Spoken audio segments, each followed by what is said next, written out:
Ha h ha well, what the hell are you idiots standing around for? Get out there and deal with those brats. The short shipping tyrant was growing increasingly anxious after the facility was breached. First, Zabuza took his ridiculously sweet time, and now he discovers that his estate is being attacked, by children, no less, and that his two prime bodyguards were missing, so he had to leave on his own. He ha ha ha.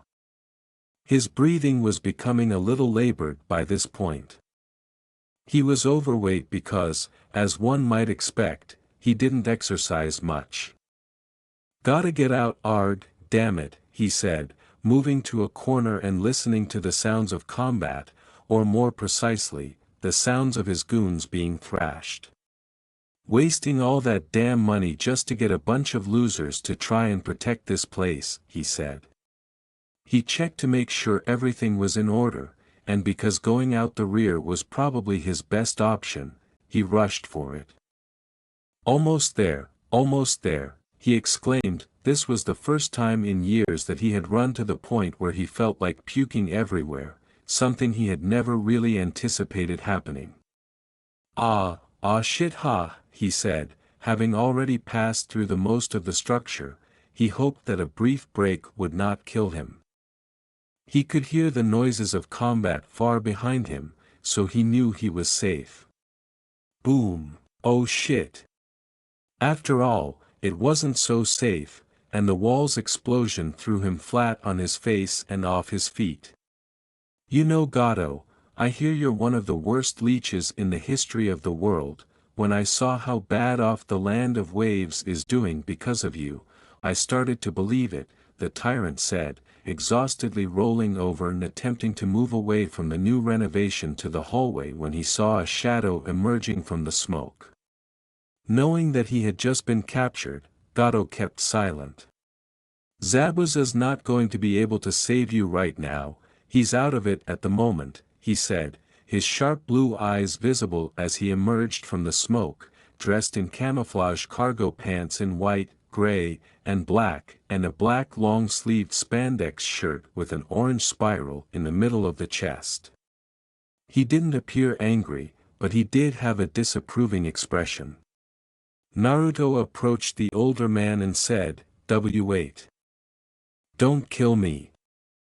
The young blonde rolled his eyes and said, "Relax, you old geezer, I'm not going to kill you, but I am going to tie you up, or at least my teammate is."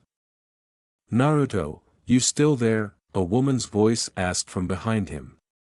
"Yeah, go get Sasuke, Gato's right here, he's not going anywhere," Naruto said. Interestingly, Naruto sat down Indian style after getting near enough to Gato and stated abruptly, "Why the hell did you turn out the way you did?" "Huh?" Gato blinked, not anticipating that at all. He raised his arms. "I'm asking why you ended up being such a douchebag. You have a whole frickin' industry, and I'm guessing it's successful more out of what it deals in instead of you draining wealth from the people. Is that how all people get when they get rich? Do they all suddenly decide they want to be in control of a lot of things just because they can?" Gato was unsure of how to respond to the boy's inquiry. They heard the sound of someone running. "Why do I feel like this isn't the end of it?" Naruto stood up, his disapproving expression still on his face, and said, "Tazuna needs to know that this guy right here is out of the game," as Sasuke appeared. He was wearing black pants, a black, sleeveless Under Armour shirt, black armbands on his biceps, and another pair of bands on his wrists. Finally, he had a katana tied down by his belt. Sasuke said, "Stand up so it won't hurt," and Gato just sat there, knowing he couldn't get out of this one. He took out the wire he liked to use in his jutsu. "I'm gonna go get something to eat and give everybody the good news. I'll have my clone go to Kakashi-sensei and Tazuna. Any idea where we should turn him in?" was Naruto's response to creating a shadow clone. The question made sense because there were no official authorities who weren't Gato's stooges. What would they do? Leave that to me and Sasuke-kun, Sakura said with a smile on her lips as she approached her crush and observed him at work. The individual had tied Gato's hands behind his back, determining that it was more acceptable to let him walk rather than fully bind him. Naruto nodded, but his expression seemed a touch strange. What was most obvious was that he wasn't grinning like he usually does. Okay. As Naruto approached the town, he could already see the kids rushing toward him and exclaiming, "Naruto!" It was gloomy today and just cool enough to make your skin feel a bit cold, but he didn't mind it much. Guess what? I got some good news for you guys, he smiled, his mood brightening. Gato, the big bad guy, is no longer in power here, so, I want all of you to go tell your family and friends that they don't have to worry about the guy or his thugs. Go on, get out there and tell everyone, he said with a smile on his face as he urged them to do so, and they all began to cheer. He knew that word would spread quickly because 10 different children were gathered around him. They all fled in a matter of seconds. Now time to go get myself some ramen. Everything was lot more tidy and sophisticated by this time, and he couldn't help but feel pleased of himself for helping everyone here with his shadow clones. The last month he had been here had been an absolute delight. Almost everyone greeted him as he entered the town. Yo Naruto.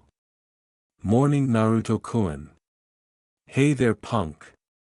However, as he looked around the stalls, he found the one he was looking for and felt a familiar chakra. In fact, he had sensed it long before he had entered the village, so he focused on it. When he entered, he saw 2 other customers, a male and a female.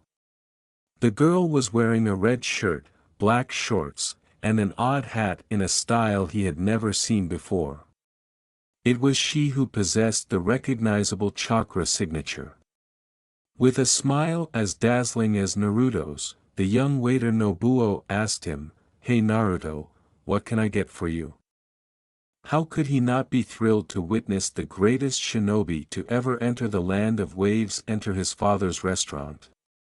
Pork ramen sounds real good right now, maybe a few bowls, he groaned, taking a seat 1 seat away from the woman with the red hair. Sure thing, Dad. Did you hear that? As they heard the man shout from behind them, yeah, hold on to your shirt. Nobuo chose to talk to Naruto because he knew he was in a rather reserved mood. So what's the matter? You look like you broke up with your girlfriend or something, he said. Naruto wasn't grinning, but at least he wasn't frowning. I was just thinking on some things, he said, and it sounded like he didn't want to discuss it. Alright, don't get moody on me now, I'll be in the back, gotta do some cleaning up. You guys new in town? I haven't seen either of you before, Naruto said, reaching into one of the pouches he carried on his person. He smiled, the grin he had been waiting all month for the proper person, who just so happened to be the woman seated on his right. He pulled out an orange and began peeling it. The girl's slight stiffness didn't surprise him, but he was intrigued when the man's emerald green eyes turned to face him. We are simply passing through, Naruto, is it?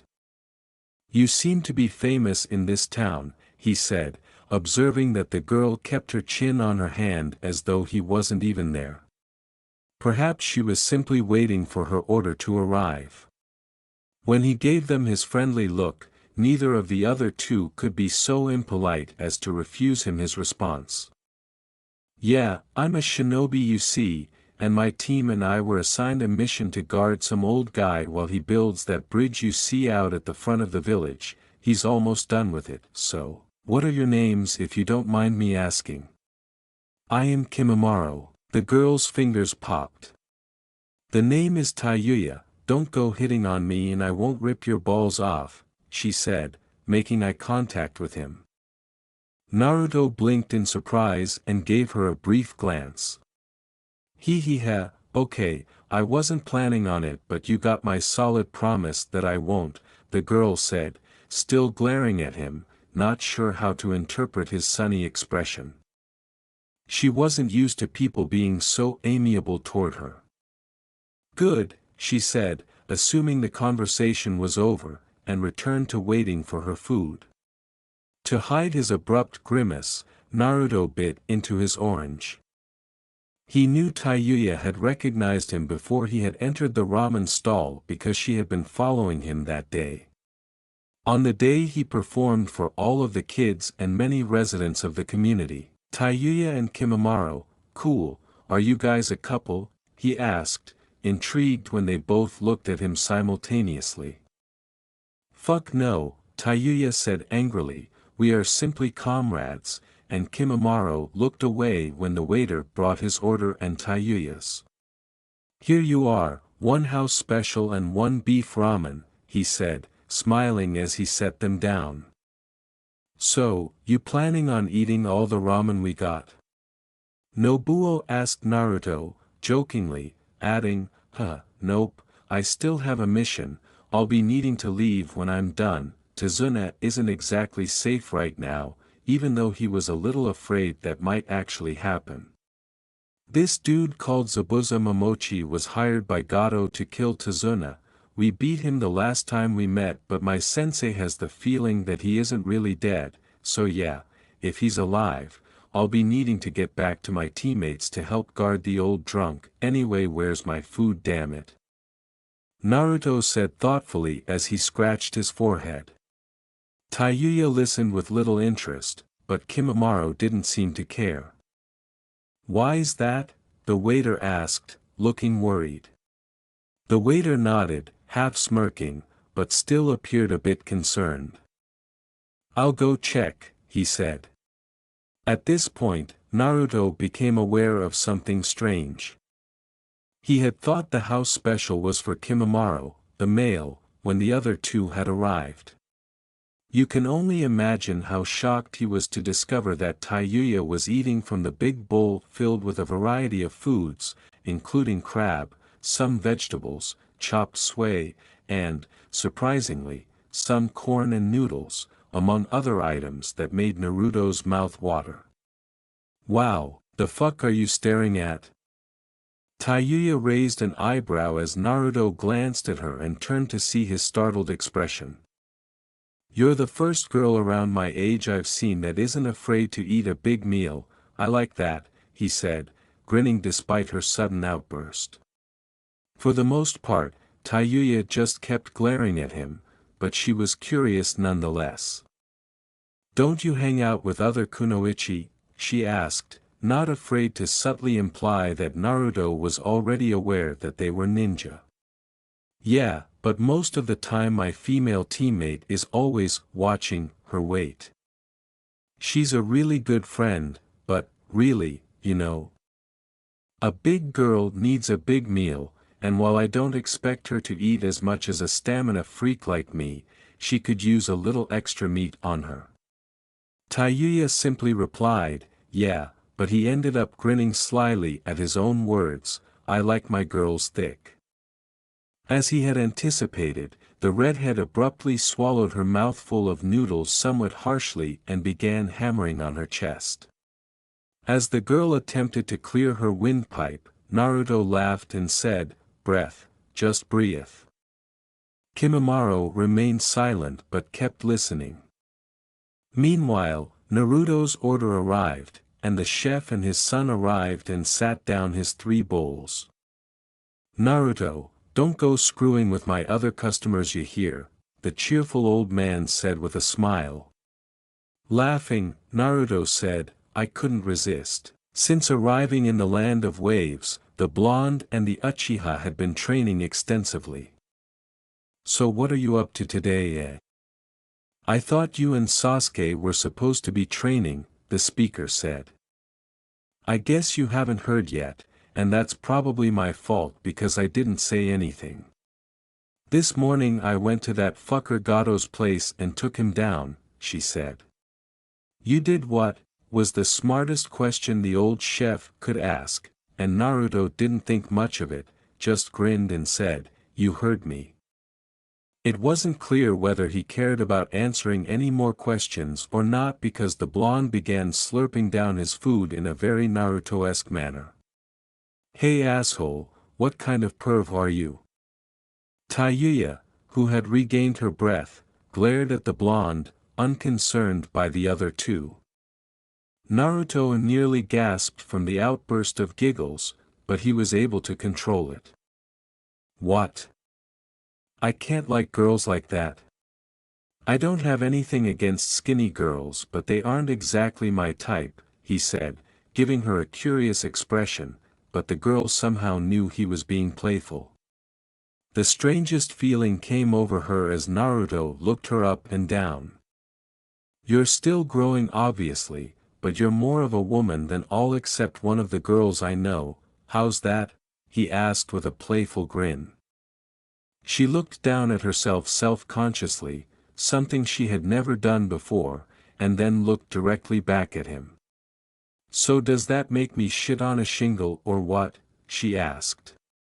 She irritatedly asked, "Didn't I say not to hit on me?" Naruto held up his hands defensively, but it was obvious that he was amused. "Hey, you asked a question and I answered it, ain't that enough?" he asked innocently. Interestingly, Kimimaro said, "He has a point," and the redhead glanced at her comrade before turning back to Naruto, who wiggled his fingers while keeping his hands up. "Arg, whatever," she said, not knowing why she couldn't stay angry at that warm, childlike smile. As he waited for more patrons to arrive, Nobuo cleaned up what needed to be cleaned after the cook had long ago returned to the back with a bounce in his step. Naruto questioned as if nothing had happened, "You guys must get around a lot, huh? You know this is the first mission I've had where I've been able to leave my village. I guess that's one step towards the things I want to do," he said. The blonde appeared to be quite comfortable with these two well-known characters, but perhaps his gentle and courteous curiosity about other things was what pushed him to speak up. He knew he had their attention when he mentioned the things he wants to do, especially when Kimimaro asked, "What sorts of things?" The bonebender himself had an end goal, so maybe hearing someone else's would be beneficial. The fact that the blonde was quieter than usual was enough to pique the interest of the other two. "I know it sounds corny, but I have precious people that I would do anything for. One of them is a woman who used to be my babysitter," he added, smiling fondly as he considered it. "I guess you could call them dreams and ambitions. I've had a lot to think about since I decided I wanted to be a shinobi," he said.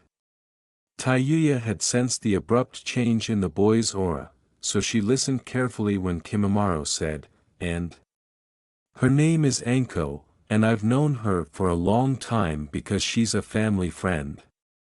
At this point, though, she only has her friends, so I can understand why after what happened to her," Naruto said, unexpectedly slowing down halfway through his second bowl. It was clear that his thoughts were depressing him, and he sensed that the other two were waiting. "Anko-chan had it kind of hard when she was a kid. When she became a ninja, she started as a student to one of the legendary sannin of the Hidden Leaf Village, a guy named Orochimaru," he added. Naruto didn't notice Tayuya's body tensing up or Kimimaro's face stiffening because he had already begun to suck down the remaining broth from his bowl. Since Orochimaru was a well-respected dude at the time and was trusted by the third Hokage, he, like the other two sannin, had a lot of freedom, traveling being one of the things. Anko-chan always liked to go traveling with her favorite sensei because he was such a cool guy at the time. "The Hokage, the old one," chuckled Naruto, "told me that Orochimaru was one of those natural geniuses born once a generation, without any sort of Kekkei Genkai or something else of the sort." Thus far, Kimimaro's portrayal of the snake sannin was accurate, but this was going to change. Naruto said, "It's not like she should have expected it, but just from the way the guy looks, I think she should have been more cautious. If she did, she wouldn't have been screwed over." Tayuya swore she felt something flicker from him as he said this. The blonde, sensing how deeply he was getting, scratched the back of his head sheepishly and said, hee, sorry, I don't even know you guys and I'm over here giving you somebody else's life story, sorry. It was odd, indeed. Tayuya, who had been even more intrigued, said, "Weirdo, might as well tell us the rest of it. How exactly was this Enko chick screwed over?" She could have been a little more polite, but one shouldn't really expect any of it from the redhead. "You know, I've never been betrayed before, all the people I care about are good honest people. Enko-chan was my age when Orochimaru showed her the real bastard he is," Naruto said, his smile slightly strained as he prodded at the noodles in his last bowl. Kimimaro had to control himself to avoid acting hastily, but he couldn't help but feel a little strange as Naruto related the story. For whatever reason, Kimimaro thought he might be about to hear something he didn't want to hear yet needed. Though she wasn't nearly as enamored with the Sannin as the Kaguya was, Tayuya was somewhat in the similar situation. Tap, tap, tap. Naruto kept tapping his food quietly. "I've always thought that a thing like revenge was pretty dumb, but, after growing older, I kind of realized that taking care of business has to be done. Now I'm not plotting to kill Orochimaru, but I am going to make him answer for all the shit he's done. It's the only ambition I have. The reason I have it is because of what he did to Enko-chan and because of the man he is." Naturally, Tayuya was becoming frustrated with the story's protracted plot. "Will you cut the suspense shit out and just tell us already?" she asked.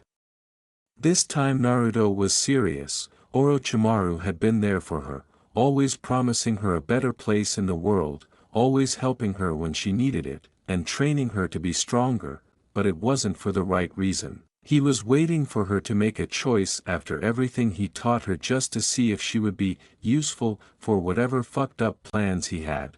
When he showed her what he had been working on, like capturing innocent people and experimenting on them and not caring if and how they died, she realized he wasn't the hero she thought he was. When it was apparent to him that she didn't like what he was doing, he made his decision on the spot. Naruto was so furious that his muscles had already flexed out of reflex by this point. "He abandoned her, leaving her to die," he said. Tayuya and Kimimaro flinched at the last thing he said. Normally, a story like that wouldn't have disturbed them at all, but hearing that their own master, the one who had promised them those same things, was more than just troubling, and Kimimaro, who was devoted to the Sannin, really wanted to reprimand Naruto and tell him it wasn't true. But how was he able to? Aside from the fact that he and Tayuya were undercover, Naruto had told them about a true personal event. What in the world was he expected to do? Naruto said, "So yeah, that's about it for my ambition. I've never had a reason to hate anybody, but yeah," as he finished his last bowl and put the chopsticks aside.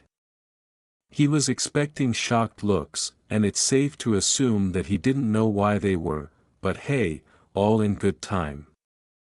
"Am I weird?" he asked, tilting his head inquisitively. Well said. Was he? More like a strange dumbfuck. Do you get your ideas from comic books? Tayuya was the first to recover from the shock. Naruto stuck out his tongue and said, "Nope, do you get your bad mouth from looking up and scratching his head. You know I actually don't have a good comeback," he said with that silly grin, and Tayuya looked smirking. "That's what I thought," he said. Kimimaro looked at Naruto and said, "Hey, you alright?" after noticing that he was exhibiting symptoms of something. "I am fine," she said. But much if she would have enjoyed it, the female understood how disturbed he was, and this new information had simply made her doubt her superior. "Don't mind him, he's even stranger than you," she said the blonde. With a casual expression, Naruto asked innocently, "Right, heh, so you guys gonna be headed somewhere anytime soon?" The girl didn't look at him, but Kimimaro could tell that his question had aroused her curiosity. "Not unless the albino here says otherwise," he said, letting out a sigh as he finished his ramen. "I have some things to do at the moment, though I believe Tayuya here would most likely not mind being babysat for the rest of the day," he said. The girl looked at her superior and said, "Excuse me, you bone-bending freak." Kimimaro got up and said, "Here is the money for our meals, I'm off. When you are done spending time with Naruto, you are to report back to your duties," and Naruto and the elderly chef, who was preparing another customer's order, had to fight the urge to snicker. He departed the stand, disregarding the girl's profanities. Tayuya, clearly annoyed, said, "I'm guessing he likes to get on your nerves. I was just asking you guys a question 'cause I think you guys are unique." The smile that Naruto gave her took her by surprise. "Same here, I'm just about done with my personal part of our mission, and my teammates can keep an eye on the geezer. If you'd like, we can just talk and walk around town," Tayuya said sternly. "Well, getting some time off away from that faggot would be nice for a change." However, Naruto had captured her attention a month prior. Since then, he has done an incredible job of helping the people of the Land of Waves, and there was something about him that was sufficient to keep her from being suspicious. In every situation where a stranger, male or female, seemed to show any interest in her, she would flatly deny them and leave. Apart from the fact that she was able to detect his chakra. "Sure, whatever, just don't go thinking this is a date," she shrugged. She wanted to smirk for some reason, mostly because she had managed a small joke, even though she sounded serious. Hearing Naruto laugh lightly, she said, "Like I said, you don't have to worry about that, I just like making friends with people instead of being an ass." Naruto then pulled out another orange and began eating it while she waited for Tayuya to finish her meal. Munch munch, munch munch. As he waited, he reflected on the peculiar situation that had arisen between him and the girl. When he first saw Tayuya, Naruto was unsure of what to think of her. He had assumed that she was a very laid-back person at the time he felt her chakra following him. He was not sure why, but she was the only person whose chakra he could sense, and it was beginning to bother him. He was not a sensor-type shinobi, which is why this was so pervasive in his thoughts. How could he detect the girl's chakra? Given the circumstances and the lessons he has learnt as he has gotten older, Naruto had long recognized that he was a fairly peculiar individual. The "don't talk to me" expression on her face didn't seem right, but he could understand why she was that way. Based on her interactions with him, it seemed that she frequently received unwanted attention, to the extent that she had apparently decided to start portraying herself as someone you didn't want to approach. In any case, Naruto was curious about her because he could sense her without using any of his five senses. However, because she was a woman, he didn't want to give the impression that he was attempting to get into her pants because he already knew how men could be, which is probably why many women avoided men who appeared overly interested. Tayuya completed her dinner. "Ah, that was fucking great," the girl said, and her expression of satisfaction confirmed it. "You're welcome, kid, anything else you'd like?" Nobuo approached and smiled as he took her dish while his father talked to her. Tayuya glanced at the menu and noticed that the amount of money Kimimaro had given her was hardly enough to cover the cost of the meal. I don't have enough money to order anything else," Tayuya looked at Naruto curiously and said, "I'll pay," even though he hadn't eaten the 15 bowls he usually did. "We can order a basket of dumplings and go if you'd like," she said, suppressing her laughter at his silly smile. "That sounds good, maybe some dango and rice balls would be nice too," she said, turning to the elderly man. "You heard the lady." Naruto appeared really happy and extracted the right amount of money. "You know I don't see enough of that," he stated abruptly as he made the payment. He anticipated for her to ask, "See what?" but when she didn't glare, he realized he was doing something correctly. She shrugged. Most girls don't know how to enjoy a good meal, because it was clear that he wasn't making a fat joke. "A lot of girls I know never eat a big meal like you just did or have an appetite big enough to want more. Like I said, a big girl needs a big meal, just like any guy. I like that," she said. "Right? Being a shinobi kinda demands it," they said as the scent of their upcoming order hit their nostrils instantly. Their bellies began to growl at the same moment. Naruto, on the other hand, laughed and said, "Looks like we were right to order more food, huh?" For him, it was clear because he didn't eat as much ramen as usual, but Tayuya had eaten a large bowl of food, which had actually been more food than the 3 bowls of ramen he had, so it was a little surprising when she grabbed her belly in mild surprise and blushed. "I guess so." After 10 minutes, since it was morning, Naruto knew he probably had almost a whole day to figure out Tayuya. On the surface, he felt a little disrespected, but he accepted it because he knew that trying to solve this small puzzle wouldn't hurt anyone. He was also the one carrying the food basket. As he walked through the streets, Tayuya noticed how people greeted him. Naturally, when their gazes fell on her, she heard them murmuring to themselves, "Naruto and that pretty girl." "Kimimaro was right, the people fucking worship you," Naruto said, observing that she didn't walk like a girl. However, he thought it was cool that she was the first tomboy he had ever met. "Well, I did help just about every single person here get back on their feet, so what about you, Where are you from?" "A place called the Land of Rice Fields, been living there since I was a kid," she said, her face hardening slightly. She knew she had to stop talking about it because most of her life wasn't great and she wasn't a good guy. "I was an orphan, I don't like to talk about it much," she said, just to make sure he wouldn't ask any questions that would reveal her secret. "Sorry, I didn't know," she said, unable to show her surprise at Naruto's sudden expression of understanding. He reached into the bag and offered her a dumpling, which she accepted with a simple nod. "Thanks, so where are we headed?"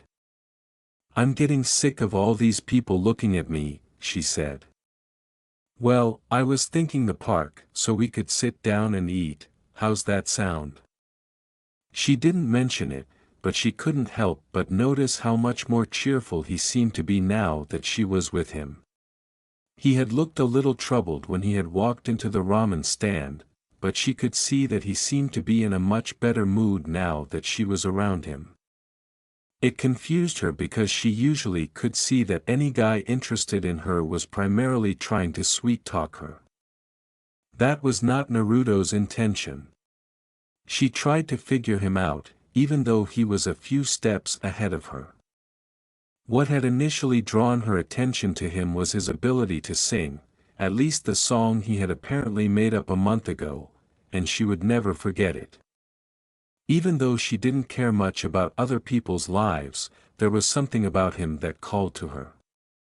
First, she could sense his chakra, which she had never been able to do before. But why just him? How come she could only feel his chakra? As she was spending more and more time with him, she noticed something odd, not a presence or anything, but just something in the way she was seeing everything, but she had to admit that it was very warm and welcoming. Being herself, anyone looking would just see a girl who seemed annoyed to be spending time with him. She was that good at hiding her true intentions. She was still unable to comprehend it. "You don't talk much, do you?" she asked, relieved that she hadn't been staring at him when he turned to smile at her. "I don't have any friends, and I've never really cared about making any, no offense," she said, anticipating that expression of dissatisfaction or mild irritation, or even rage. "You had a rough childhood, huh?" he asked softly, and she looked at him with a hint of surprise. "I've seen it happen a lot, the same was for me. A lot of the people in my village never liked me my whole life," she said, not because he had figured that out but rather because he seemed to genuinely care. Naturally, this new information confused her. Why the fuck would people hate someone who's as friendly as you? "Unless there's something about you I don't like that you haven't shown me yet," she asked suspiciously, and Naruto couldn't help but feel a little uneasy. It's not like I had any control of it when I was born, but, well, let's sit down and I'll tell you," Tayuya said, feeling a little guilty in a way she hadn't anticipated when she saw Naruto turn away and adopt a somewhat dejected expression. Since they had already arrived at the park with the ocean view, Naruto patted the spot next to him before placing the basket there. Still silent and somewhat wary for whatever reason, Tayuya sat down and pulled out a covered plate with dango on it. "So what's the big mystery?" she asked, shivering a little under the cloud cover and the slightly cool air. The bench was particularly chilly. After giving her a brief glance, Naruto pulled out a scroll and said, "Here, I'll let you borrow this." He swung his hand over one of the seals, causing a tuft of smoke to emerge and a black, warm-looking cover to appear. Tayuya was surprised by Naruto's generosity and said, "Go on, get up, I know your butt is probably freezing because of the bench," his warm smile returning. He smiled again in that endearing manner and said, "Because it's not right to be an ass to a girl who's actually wasting her time letting me get to know her. Besides, do you really need an excuse to be polite?" as she simply tilted her head with that adorable, trying to figure you out, expression. "Why the fuck are you being so nice to me?"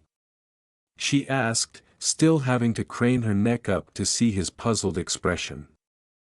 "Here you go," he said, setting it on the bench and waiting for her to settle in. She turned and sat down, still glancing at him, so he could cover her. "There, isn't that better?" he asked, smiling, and his well-defined muscles were visible when he crossed his arms. He couldn't help but smile even when she simply chose to eat rather than respond. Even though she didn't express it, he could tell she was happy by feeling her chakra. He sat back down and pulled out a rice ball and said, "You're welcome. I guess people aren't very nice to you, huh?" Her cheeks were full and she was staring at him. He wanted to laugh, but refrained. "What was your first clue?" She didn't say or admit it, even to herself, but she couldn't help but feel good because Naruto was actually giving her the attention and consideration she sorely needed. The first individual to ever do that was him. People who never had anyone and end up growing in a dog-eat-dog environment usually stay away from everyone else, or always keep their guard up around strangers. I don't blame you, and I'd rather you do that instead of being quick to like a complete stranger. At least, that's how just about all girls should be. Most guys are usually rowdy and assholes. I'm glad some people other than me actually understand that. Back where I live I've had to work my ass off and get a reputation for being violent and the kind of girl no one wants to be around. Otherwise, guys come from anywhere just to try and get to know me," he said, shocking her once more with the amount of honesty and respect he was showing her. "That kind of shit pisses me off," she said, noticing Naruto's expression. It's one of the reasons why I'm always trying to be respectful to strangers. I want people to know I'm not that kind of guy.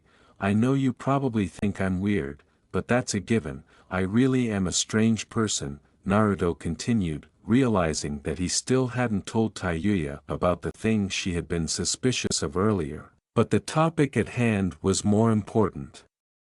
Tayuya listened as he went on. She seemed indifferent, but Naruto could see she was being sincere. Hee, thanks, she said. Well, I'm glad you apparently aren't a douchebag. You're the first guy I've ever met that actually knows the meaning of respect, she said. It became silent for a while as they gazed out to sea. By this time, they were both growing very used to each other's company. Naruto was just being pleasant, of course, while Tayuya was pretending not to care. I believe she has had a difficult life, and I wish to assist her. Although he's a little strange, I suppose I appreciate that he's making an effort to be my buddy for the first time. They were gradually getting to know one another.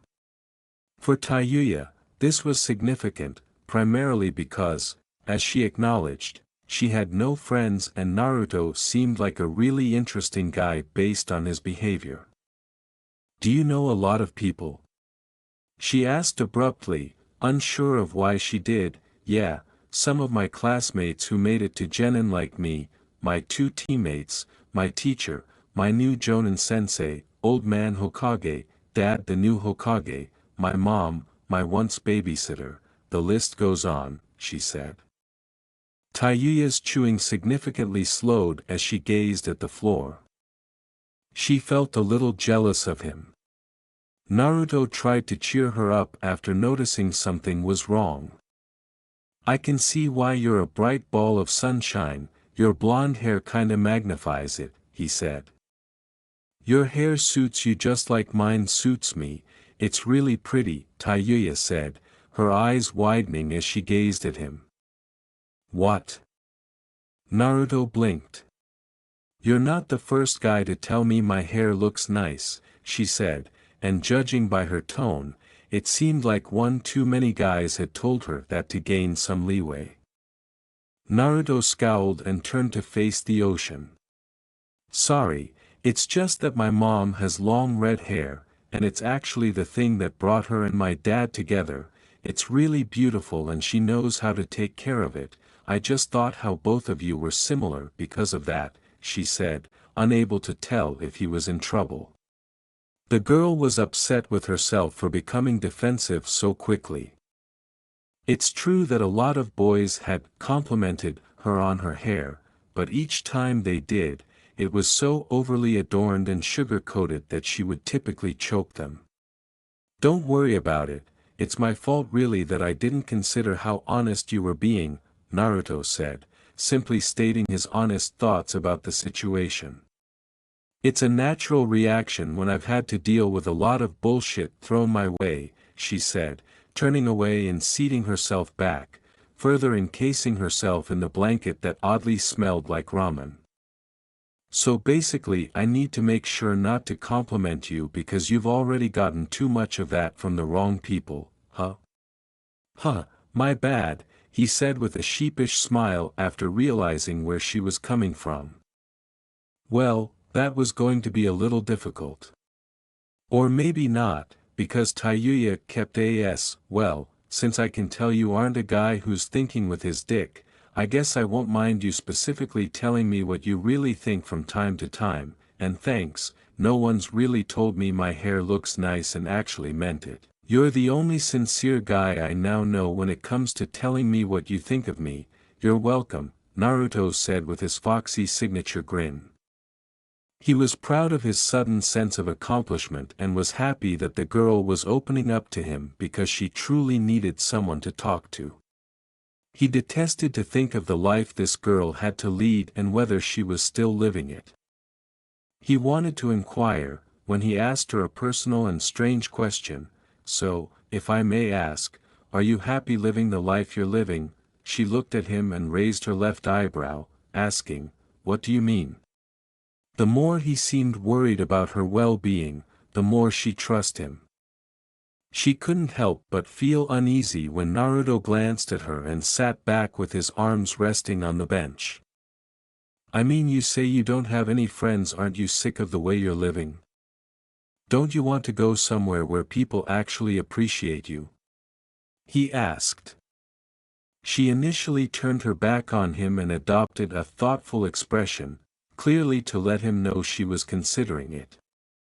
Although she was one of her legendary master's elites and reportedly trusted with very critical information, did she feel content?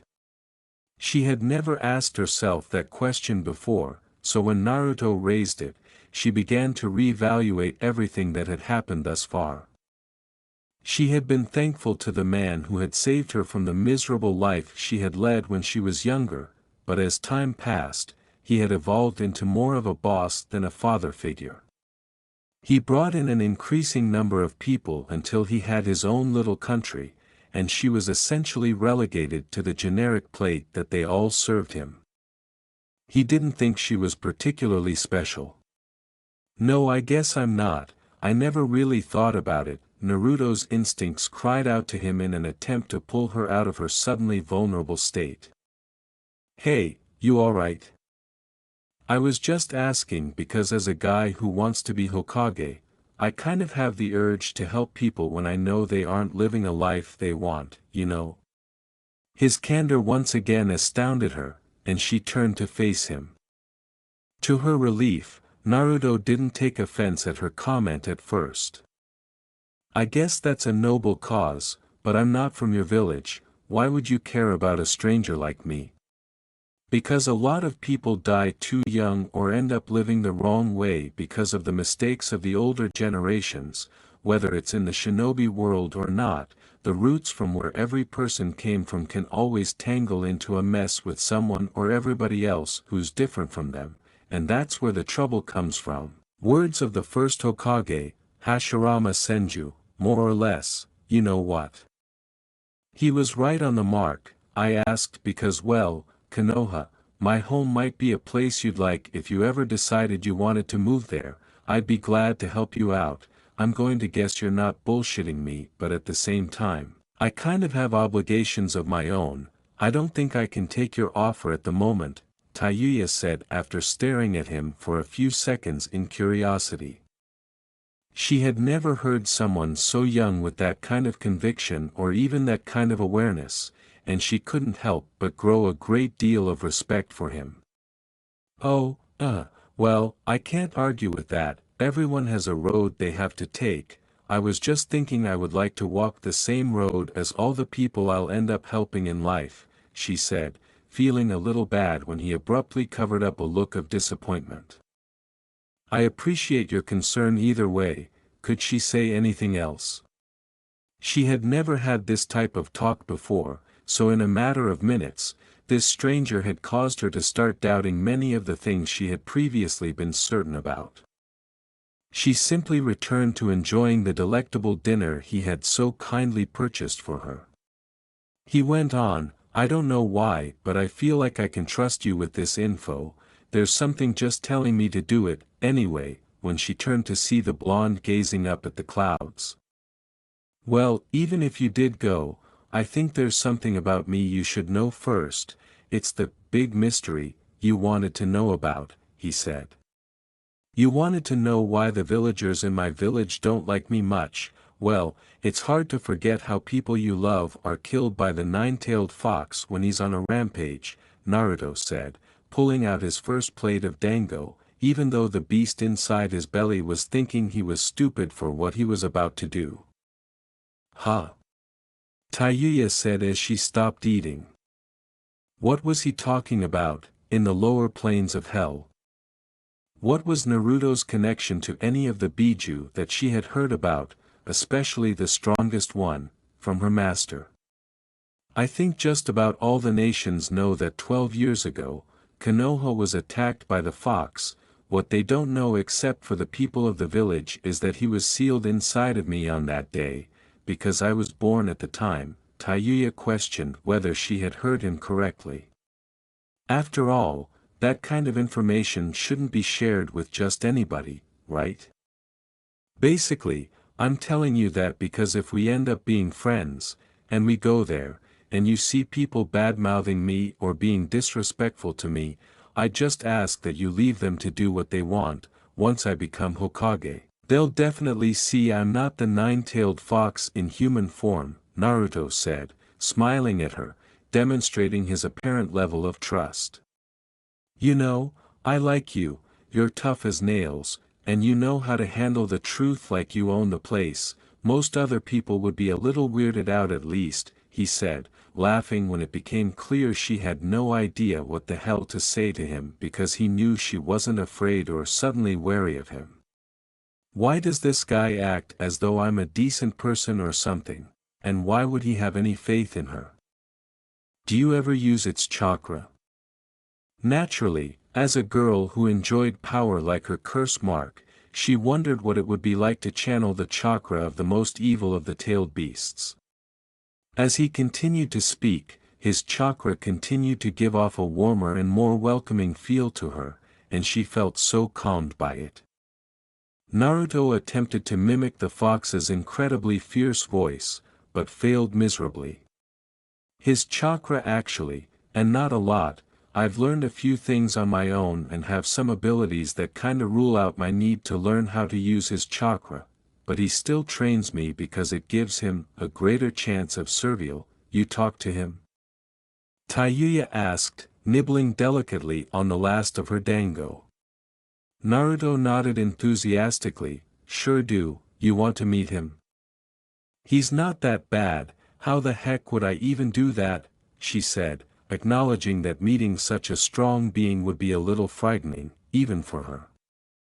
Fist bump, Naruto answered with a smile. Huh? She didn't understand him right away. Apparently unaware of the consequences of his words, he remarked, you know, bump your fist into mine and keep it there. I found it's a cool way to let me connect with people that are compatible with me, as the fox puts it. Wanna test it out? She paused for a second, which startled her. Well, it shouldn't have, because her master was the most scary person she had ever met. Surely a demon would be more terrifying than him. Okay, I guess, she said, setting her dish down after finishing. She had to fight the impulse to smirk since she could see how giddy his eyes were. She tentatively raised her feminine hand, closed it into a fist, and touched it to Naruto's. Then an odd event occurred, the mindscape. Don't worry, it'll just take a second or 50, Naruto laughed. As she gazed around in astonishment and trepidation as everything around them became twisted into a jumble of bright lights and dark clouds with thunder booming all around their ears. Then everything ceased. Come one, come all, to the faraway island of the monsters. Anyway, he's over there, so let's get moving, Naruto said as he strode quickly onto the island's beach. They were now standing on the ocean's surface, with an island directly in front of them. I'm guessing we're in your head. Tayuya followed silently, almost clinging to him for protection. Being thrown into this kind of situation so quickly made her wonder how reality works. Naruto nodded in agreement. Yep, whenever I have nothing better to do I'll come talk to him. Usually it gets on his nerves because he doesn't like me, but I think he could use the attention now and then, she said. In all honesty, Tayuya thought he was a rather weird person, but she didn't mind because he was kind and courteous, and his well-defined shirt further enhanced his coolness. His genes were also in the appropriate frame of mind. What the fuck was that? Tayuya froze. It's nothing to get worried about, he's just asleep or trying to scare you just to get a kick out of it. Come on, Naruto said, noticing that she had stopped walking and turning to face her with a slightly scared expression. He smiled warmly at her once more, and she felt all of her strength return when she felt his calming chakra, as if it had completely blocked out the bad elements in this strange place. You're a really easygoing guy, she said, hurrying up to his side and looking up at him curiously. I'd rather be that than, well, you know, a bit of a hard ass. Come on, we're almost there, she said, feeling as though she had meant to add something else but was unsure of what to say. I think he is asleep. Strange, he was awake not too long ago when we were talking.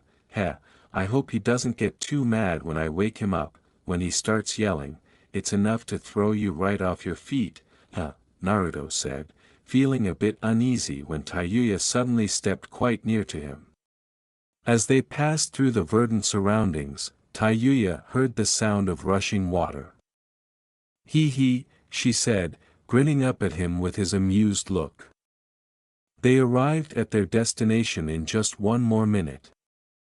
The largest cage cell Tayuya had ever seen was built into the mountain and had a large waterfall to the left of it. The bars of the cage were actually large black pillars that were clearly made of a material Tayuya had probably never seen before, and on each pillar were strange, glowing white-red seals. Yup, whenever I need to learn something fundamental, I learn here first and then try it out in the real world. The waterfall cools you down after you get burned too much by his chakra. Ichiwai. You awake in there? Tayuya's previous anxiety returned immediately. Maybe it was the sudden silence or the fact that she couldn't see anything within the cage, but in any event, the girl felt extremely small. Your persistence in irritating me is going to get you killed eventually, you little shit. Now, Tayuya said, flinching visibly at the beast's overwhelming presence and voice. She just stared when she saw red chakra appear, before the most evil face she had ever seen descended from the top of the cage to gaze at the two of them. She heard shuffling and what sounded like ringing metal. I'd have said his name, but he won't tell me what it is, he said, turning to the girl who was still staring at the beast. I'd have said his name, but he won't tell me what it is, he said, narrowing his eyes at Naruto after giving her a quick glance. I just wanted to show you my new acquaintance here, Tayuya. Meet Fox, meet Tayuya, he said with a blonde smile. For a few moments, the only sounds were the waterfall and the Biju's chakra. Well, you've now introduced me to her, now get out. Naruto sat down, looking at ease and smiling, and began to swing his head lightly from side to side. I think Tayuya here is pretty cool, maybe we can even train a little in here, he said. Aw, come on, don't you want to at least talk for a little while? Tayuya glanced between the two as the fox looked down at him and then grinned bone-chillingly, saying, I see now, as it was clear he was amused by something invisible that seemed to have something to do with Naruto. Even though the remainder of the island was breathtakingly gorgeous, Tayuya wasn't sure she loved living here, and Naruto looked perplexed, asking, what are you talking about? She remained silent and kept staring at them. As soon as she caught his attention, she became uneasy. I see this blonde idiot might just be the help you are looking for, Tayuya, he said abruptly, and she just stared at him. Naruto crossed his arms and pouted like a child, saying, I don't know what he means by that, but I think he likes you, if the fact that he actually said your name is anything to go by. How come you never say my name when you're talking to me? Because I knew addressing her by name would get under your skin. She had initially assumed that the Biju in front of her would be screaming for them to go or that he intended to murder them in a rather gory manner, but thus far, the entire experience was unfolding in a way she had never anticipated. Naturally, there was also what he had just told her. What was he trying to say? What the devil did he mean when he said, so what exactly are you talking about? She hadn't spoken to him at all, and now it appears that he noticed some sort of issue with her. You have a lot of hate bottled up inside you, unlike that pathetic toothpick sitting next to you, for the most part, he has very little of it. It's a special ability he has. He can sense negative emotions in any kind of creature he meets, Naruto said, standing up and putting his hands in his pockets before approaching her with a kind but understanding smile. You really did have it rough, huh? Naruto would have been shocked to learn this information, but he already knew it from the few words Tayuya had spoken to him previously. He could also see it in her attitude. Spare me the emotion-driven dramas you humans are so quick to play out. The point here is that your new girlfriend could actually use a real friend, and what better person than the most positive, brain-dead idiot in the history of the Hidden Leaf Village. Now then, get out of here. Alright, whatever, Fox, you've been a great host. Next time we need donuts though, was Tayuya's response to Naruto's abrupt shift of attitude. Shut up and leave already. Actual world, he's a lot of help when you need it, Tayuya said as she opened her eyes to see Naruto after initially noticing the cold air of the day and then his warm fist. Tayuya had met many people during her life, but she didn't like almost any of them. She had, of course, been living in the dark throughout her life and always followed her master's instructions. For what purpose? When he went to such extreme lengths to achieve his alleged objectives, what good were they going to do? She had always believed that he could give her authority and transform her into a strong kunoichi. As a young girl who would eventually become a woman, and she was actually quite close to that point, her needs would eventually outweigh her loyalty to a deranged lunatic who took far too horrible steps to get what he wanted. However, she never thought of living as a good person. That was only the result of having vowed to always follow in her master's footsteps, but he wasn't a warm person or particularly welcoming. She would require someone who would genuinely care about her feelings and desire to support her. Of all the people she had encountered, Naruto appeared to be only one of many. She was aware that it would not be easy to go from being a bad girl to a good one, but after hearing what the fox had to say, well, look, Naruto reached for a further dumpling from the basket. I know I'm just some stranger, but from what I know about you, I think I want to help you, of course. That's if you feel you need something or a change in your life.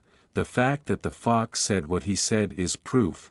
He never tells me anything to reassure me, or get my spirits up. Him giving any kind of advice tells me that he knows something he's expecting one or both of us to figure out. He took a small bite, and the amount of flavor that emerged from it made him laugh and his anxiety subside. Anyway, Tayuya, I know you're a kunoichi, and I know we live in two different countries, but something just tells me that if I let you go back home and never think about you again, you might end up having something terrible happen to you.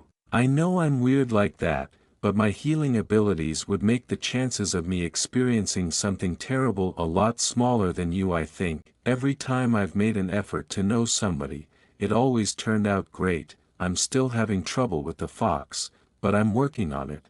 I'm not someone you want to get involved with. When shit hits the fan, I usually pull through, but that doesn't mean bad shit doesn't happen, Tayuya said, throwing her plate in the trash and reaching into the basket for a rice ball. By this point, her hardened expressions had long since vanished, and she was simply thinking about the whole thing. Many of her beliefs appeared to shift in the course of 2 hours, yet she was compelled to avoid Naruto for some reason she couldn't identify. However, Naruto was beginning to sense something was wrong, but he was unable to pinpoint it. In any case, he felt compelled to communicate with her in some way, but what in the world was he attempting to say, and what in the world would it achieve? He could sense that his ability to detect her chakra was crucial, and he was aware that one had to exercise caution when such odd things happened. Perhaps it was his masculine instincts, but he felt compelled to stand behind her, protecting her from any danger. He knew it was cheesy, but like he mentioned, there was something about this girl that he couldn't ignore. He wasn't going to make her do anything, though. He grinned sheepishly and scratched the back of his head, saying, "Anyway, that's pretty much all I needed to say on that particular subject. What should we talk about now?"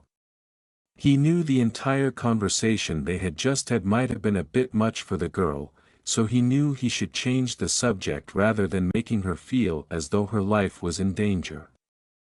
"Tell me about your teammates, they actually good at being shinobi?"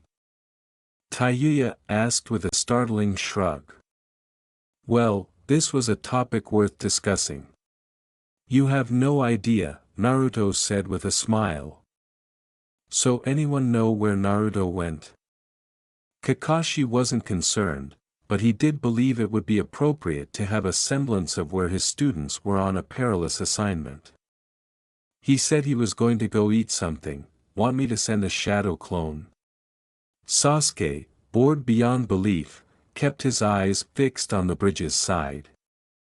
At first, he only heard a page turn, and his eyebrows arched. How in the world could he have a Jonin teacher who enjoyed reading porn in public? As his teacher, Kakashi had initially been quite proud of Naruto's initiative, but recently, his efforts with the people were somewhat interfering with his responsibilities to their mission.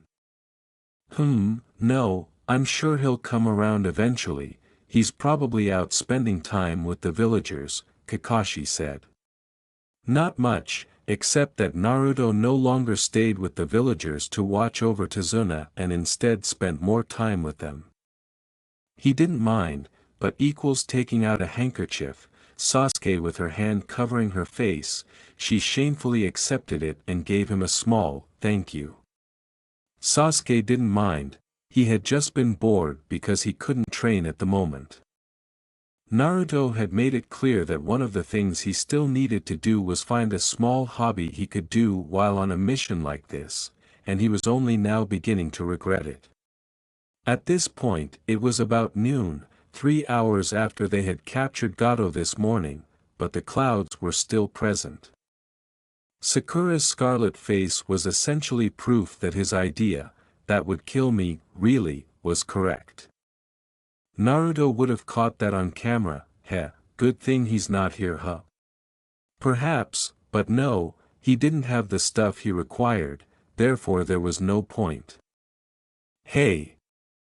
With all the commotion the bridge builders were making, they had hardly heard his words, but when the Jonin and his students turned around, they saw Naruto with his signature smile and a female they had never seen before.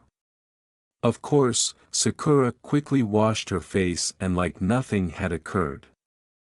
The red-haired girl and yellow-haired kid reminded Kakashi of a specific couple, so he had to suppress his infrequent smile. "I was wondering where you were, Naruto. I'm guessing you were spending time with your new friend?" Even her tomboy exterior was the same.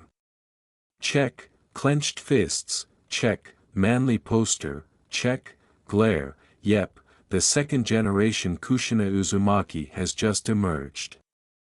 She should know better than to judge a book by its cover, of course, but that was to be expected because she was still immature. When Naruto said, "That's right, guys, this is Tayuya, this is Sasuke, Sakura, and Kakashi-sensei, so what's going on here?" Well, aside from the bridge being built, he felt that everything was fine. However, Tayuya was obviously uncomfortable around these new people, so she at least thought to say hello. Naruto knew it would take some time for his teammates to get used to the girl and she to them. He knew what kind of people got along with whom, so he knew that he was going to have to connect the cables and be the conduit through which everyone there could channel their thoughts. "Sup," he said, not the most enthusiastic, but she wasn't really impressed by them anyway. So what happened to Gato? In other words, he would need to persuade others to speak. "He's gone, he's got a lot of trials ahead of him, poor bastard had it coming." "Oh well," Sasuke said, not particularly interested in getting to know the new girl. He left his elbows on the railing so Sakura could get a good look at his butt. She hastily looked away. "Anyway, Naruto, tell us about your new friend here," Kakashi said with an eye smile that suggested he was interested. Tayuya didn't smile, but she didn't change her expression either. "She's just somebody coming through town. She has some friend who went to go do other things. Oh yeah, that reminds me, Kakashi-sensei, where do you think our new friend is at?" Tayuya said. From the state he had been left in, I'd say he's just about done recovering, especially if that Hunterine really was his helper. I didn't consider that until now, so thank you for reminding me. We should probably stick together, said Kakashi, who was aware that Sasuke and Sakura had been nervous when they woke up. "Yeah, that's kinda what I was thinking. You sure those clones you left with Tsunami are gonna be enough in case he shows up? If they can't persuade Zabuza from trying to kill them, one of them will dispel. In the meantime the other three will hold him back until I can make it back. Not the most solid of plans, but it's better than risking any of you three guys against him. Are you guys talking about Zabuza Momochi?" Tayuya asked, her left fist on her hip, and while glancing at the two of them for confirmation, she said, "Yeah, she's definitely a tomboy, just like this guy's mama." Kakashi refrained from grinning and nodded. "Correct, he was the assigned ninja to kill Tazuna. We managed to cripple him in our last fight with him. A supposed hunter ninja had been on his trail and took him away, and since hunternin usually get rid of the shit of their villages on the spot, you think he or she was with Zabuza?" Blinking, Kakashi said, "You're very perceptive." "You kind of gave it away already," Naruto said, smiling, realizing that she had at least finished speaking to them. "Anyway, anything happen while I was out and about?" he asked, observing Sasuke turn around on his spot and smirk at Sakura, who blushed and shook her head. "Nothing too crazy," he said. The blonde knew something was wrong from that brief exchange, but he didn't press it. "Aha," he said, putting his hands in his pockets and looking around. "They're almost done, huh?" Kakashi asked innocently, not addressing anyone in particular. "Yup, Tazuna made it clear that they should be done sometime in the afternoon. I'd say we were in the clear, but you can't be too careful." On another note, what have you and Tayuya been doing? From Naruto's smile. Tayuya took some time to look around as he and the scarecrow conversed. The bridge was in a much worse condition when she first arrived, about a month ago, but now it appears to have been polished. In addition to building it, it appeared that the villagers wanted it to be completely acceptable as soon as it was completed. As her gaze wandered, she noticed Naruto's teammates. Since she usually wore tight clothes, she wasn't shocked to see what Sakura was wearing. The girl had on black short shorts and a red shirt that ended at her waist. Her hair was tied up in a ponytail, suggesting that she adopted that particular style to win over the boy next to her, with whom she was obviously in love. The redhead could concede that Sakura had a legitimate reason for wearing such shorts because she had a large butt and healthy legs. Aside from that, she had 2 pouches, whereas Naruto had 3 orange ones around his waist. The Uchiha was dressed entirely in black, and his slim-fitting pants and Under Armour shirt were probably intended to demonstrate his own level of development.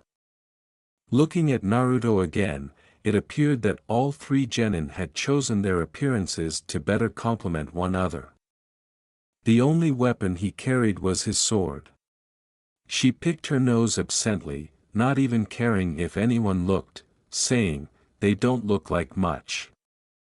It was understandable that, at the moment, Naruto was the only one of them all that she found interesting because, after their conversation in the park, she had grown much more accustomed to his presence. In fact, she could almost call him a friend given the way he was.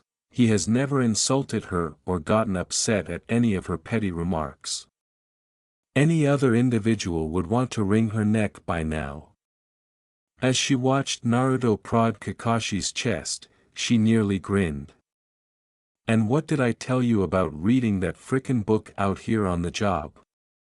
I can understand if it's a great book, but come on, we could be attacked any time now. Naruto's eyes were closed in that fox-like manner, which seemed to add to the mood he was giving off. What's your point?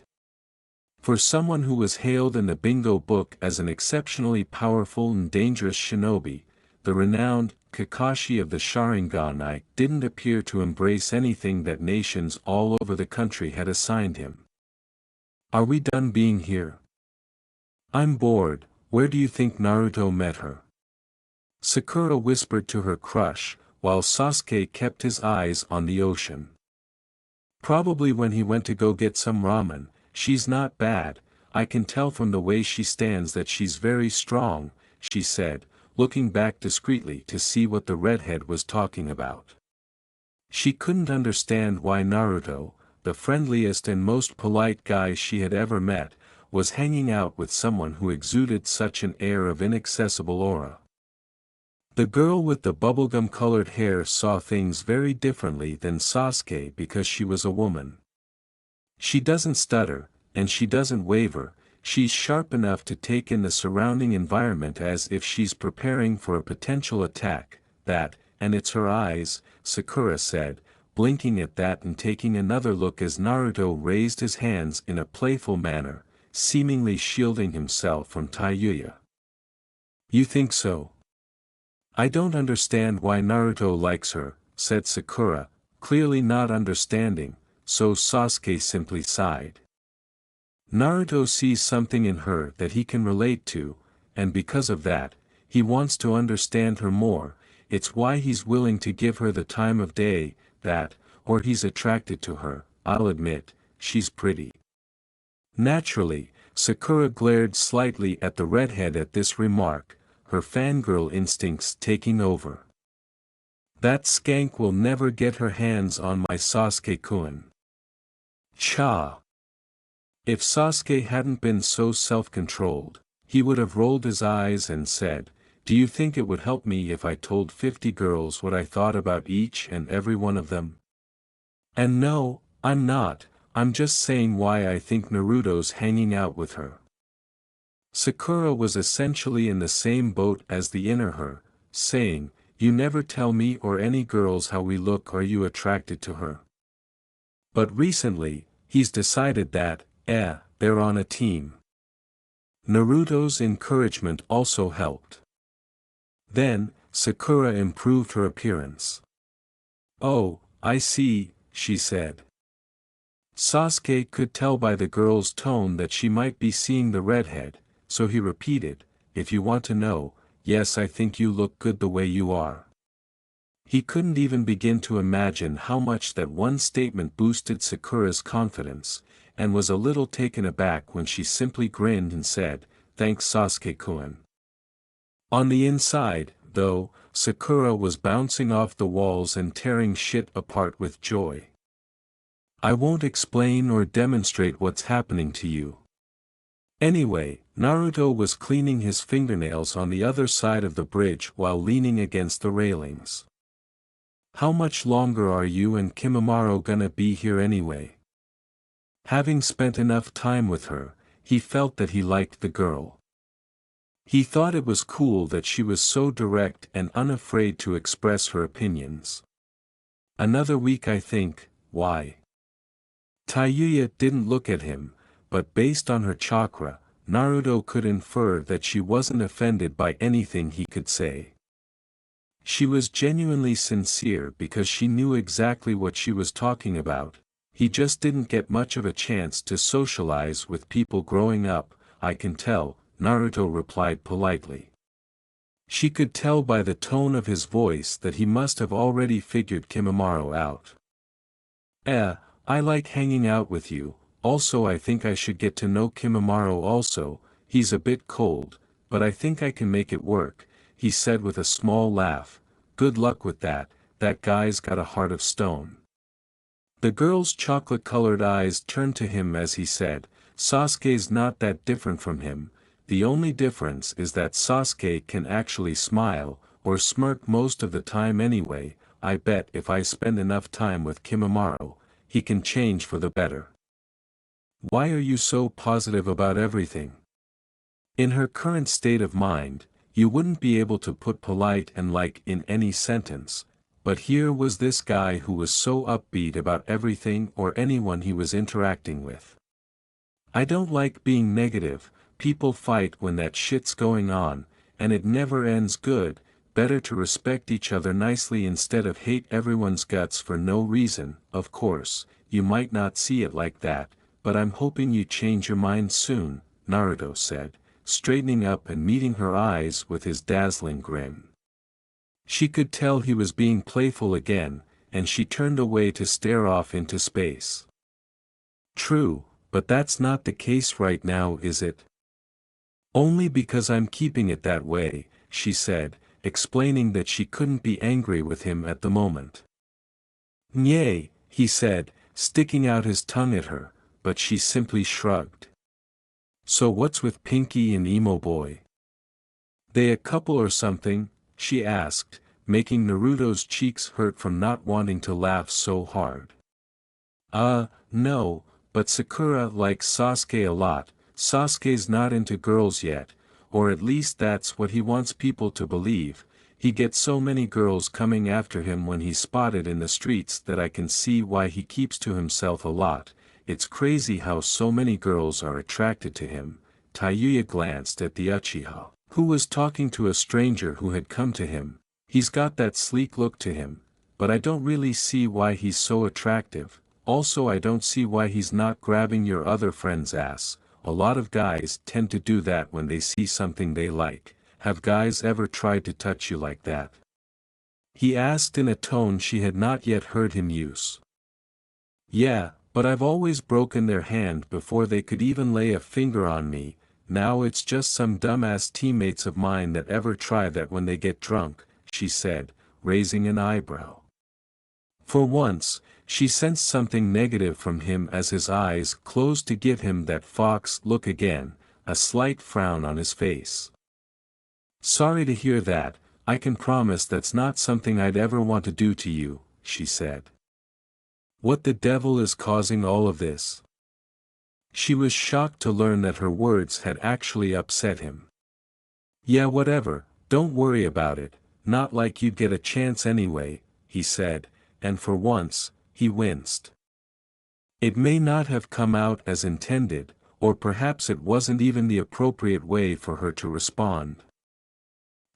Yeah, that's not really something that's been on my mind, he said in a tone that was much quieter than she had heard him. She knew that her brazen disrespectful demeanor had finally gotten to him. And, for whatever reason, she felt bad about it. Naturally, she didn't know how to change it, so they ended up in an awkward silence while they both stared out at the ocean. Good going, you fucking dumbass. Now he probably hates you. Normally, she would have reveled in someone hating her because it meant she wouldn't have to deal with it, but with Naruto, she felt like punching herself after he had been so considerate and kind to her and shared so much of himself with her. Neither of them spoke. Might as well head back. Kimimaro is probably pissed I've been gone for so long, she thought, turning away as her belly began to sink. You know, I should probably go back to where I'm supposed to be, so, she said, as she was ready to leave. Naruto gently grabbed her shoulder. Actually, I was hoping you could stay longer. Besides, didn't Kimimaro say you could spend the whole day with me? She asked, as Naruto opened his eyes and gazed softly out at the rippling water below. To the girl's astonishment, she turned to see Naruto grinning warmly yet hopefully.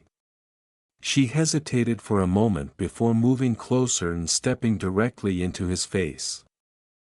Kakashi and the other two genin were observing from their positions, but she and Naruto were unaware of it.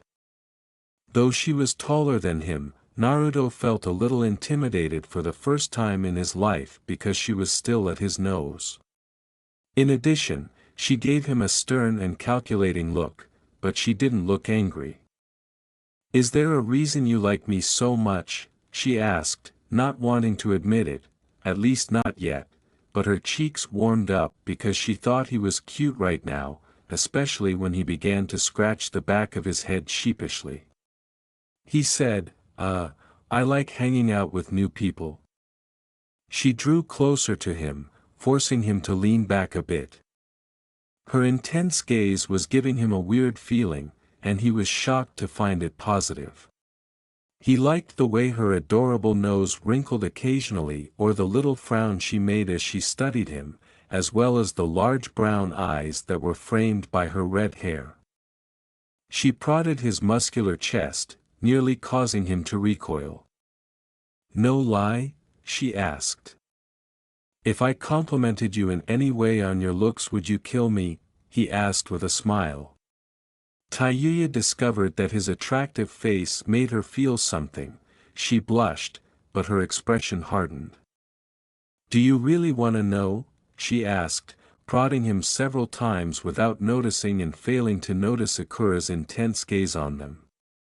Nobody could tell what Kakashi was thinking because he was just staring at them, and even Sasuke had raised an eyebrow.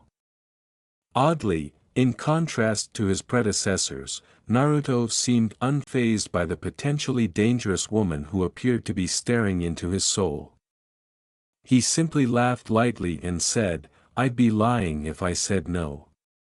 When it became clear that he was being truthful, Tayuya simply rolled her eyes and leaned away from him, saying, "Be glad I don't hate you. Anyway, I guess I'll waste more of my time with you. You owe me though." She thought it odd that being so close to her had such an odd effect on her, and she didn't want to consider why. "How's Dango sound?"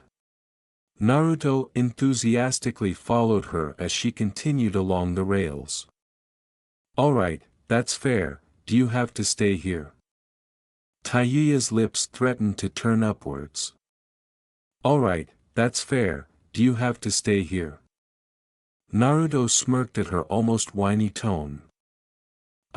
Yeah, pretty much until Tazuna finishes the bridge," he said, smirking. Interestingly, Tayuya sighed in slight exasperation and leaned against the railing. "And how long is that gonna take?" She was clearly wanting her dango now rather than later. Naruto laughed as he watched her, finding it amusing that she was a little deflated. "You know, I forgot to ask you where you got your hat from. It's pretty cool," he said, completely dismissing her question. She briefly glanced at him before turning back to the ocean, saying, "I never thought much of it. When I was growing up, I didn't have anything about me other than my hair that labeled me as unique. Almost any girl you meet is so fucking insufferable because of how girly they are that I just decided, fuck it. I need something that doesn't give that impression. I wasn't about to wear my hair in ponytail." Her tone practically dripped with venom, and Naruto found it hilarious how uncomfortable she was being so feminine. "Well, you got it right. I think it looks pretty awesome. Yeah, you already made that apparent. You're welcome," Naruto chuckled. He couldn't explain why, but he couldn't avoid her attitude. She stood erect with her arms crossed, and her stern attitude toward everything was something he wasn't used to seeing in a woman. Tayuya's style was all his own. She gave him a little smirk, to which he smiled, and he looked around, seeing Sakura and Kakashi turn away suspiciously.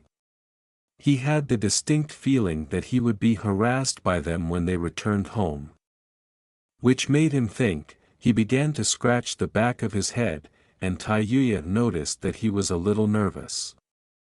"Yeah?" she asked, tilting her head in a way that pleased Naruto so much that she didn't appear irritated in any way.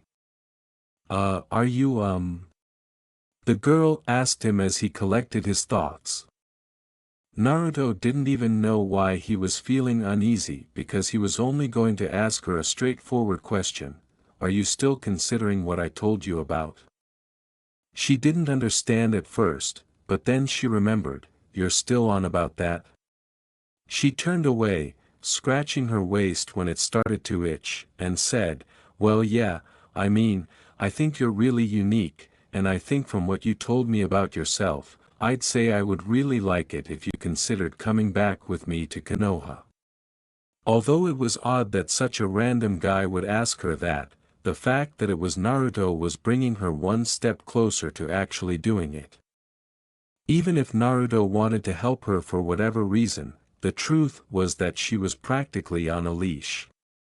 She rubbed a spot on her neck and said, seems to me like you just want to take me to your house and fuck me, is that it? Because she was so direct, Naruto didn't realize she was kidding. For the first time in a long time, he was flustered. What? No. Tayuya nearly burst out laughing when she turned to face him and saw his hands out defensively. I was just kidding, genius, he said, and his eyebrows twitched. He asked, oh fucker, so are you gonna answer me, in an attempt to clear his mind of the images that had suddenly entered it. Tayuya could tell what he was thinking by the way he was clenching his teeth in desperation and the redness in his cheeks, so she felt like playing a practical joke. How's about you tell me what you're thinking about right now, she asked, turning to face him once more and getting in his face. I'm just asking you to answer my question, he replied, already aware of her. Aha, is that why you looked like you were looking forward to actually screwing me? She didn't know what the hell was going on, but she somehow really enjoyed making the blonde feel embarrassed. Naruto challenged her by approaching her, which startled her a little. And how do I know you're not the one who'd enjoy getting tied down to my bed? His intense gaze and smirk were enough to make Tayuya falter. Humph, pervert, she moved away from him so that no one could see how much she was likely blushing.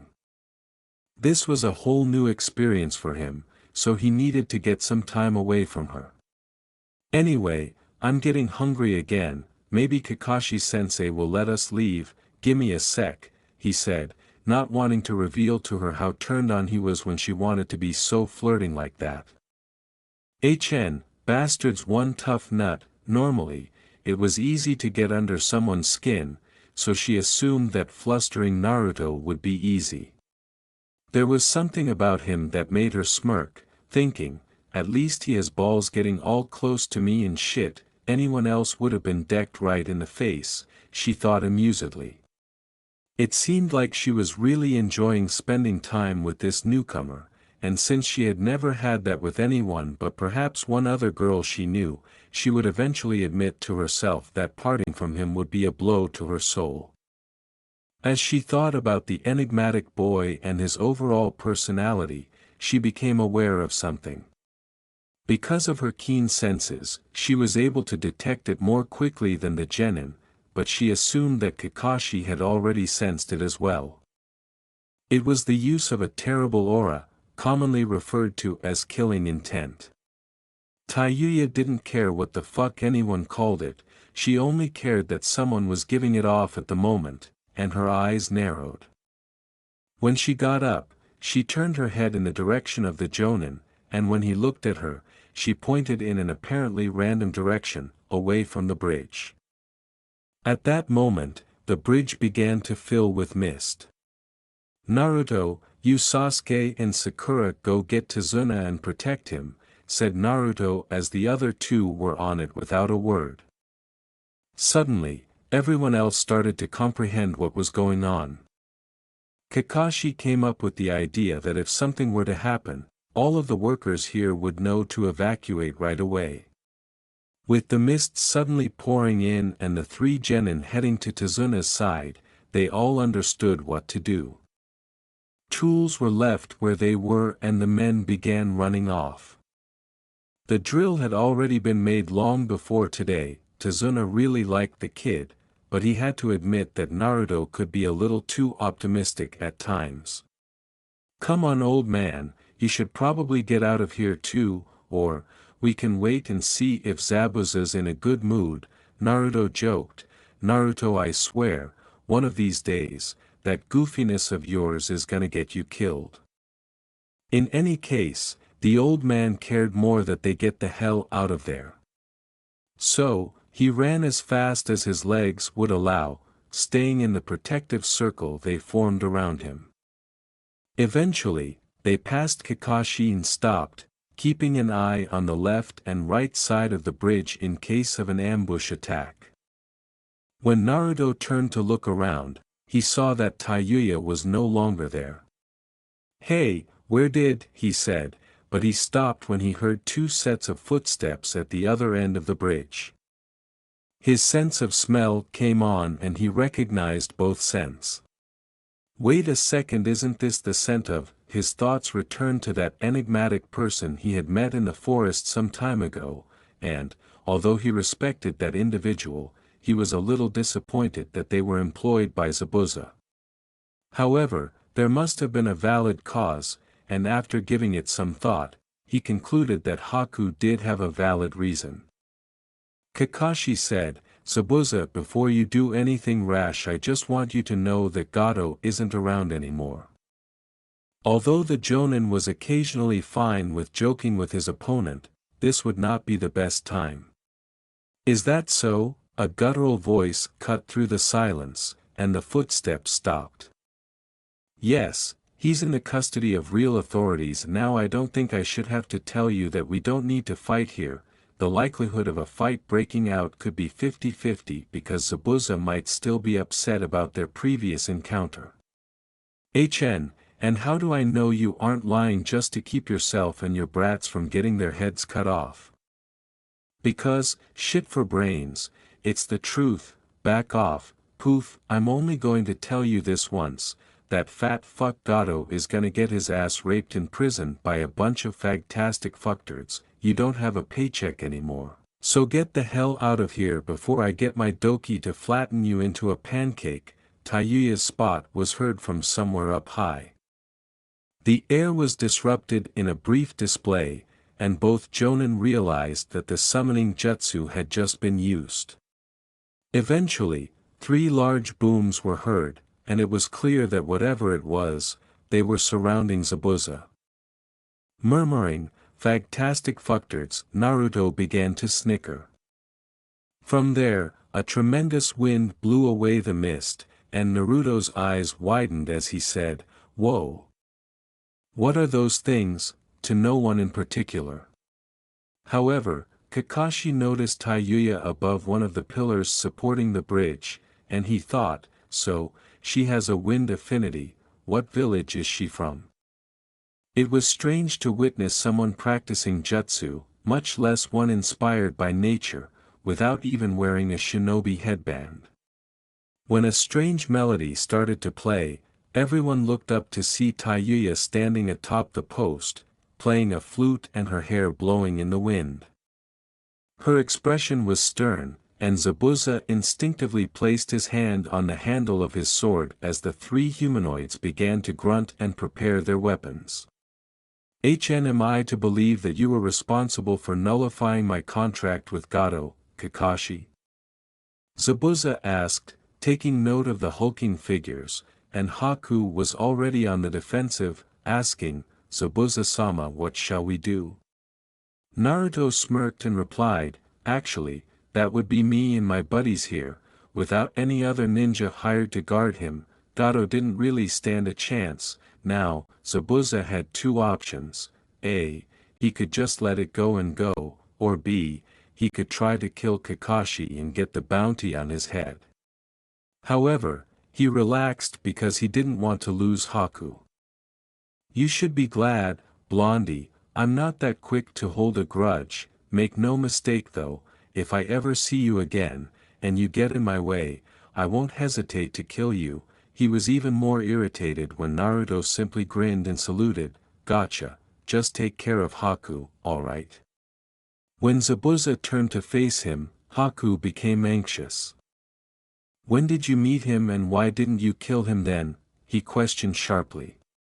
Tayuya briefly paused her flute playing and said, "If you haven't noticed by now, a bridge needs to be built, and if you even try anything on that blonde idiot, I promise I won't hesitate to rip your skin off, cut your skull in half, and use it for a bowl of chowder." Zabuza was wondering what the fuck chowder was, but everyone else became a little alarmed, with the exception of Naruto, who had oddly quieted down. "Big words coming from a squirt, I suggest you watch your tongue, because I don't have any problems with teaching you proper manners," Kakashi said, seemingly sensing that Zabuza was losing patience.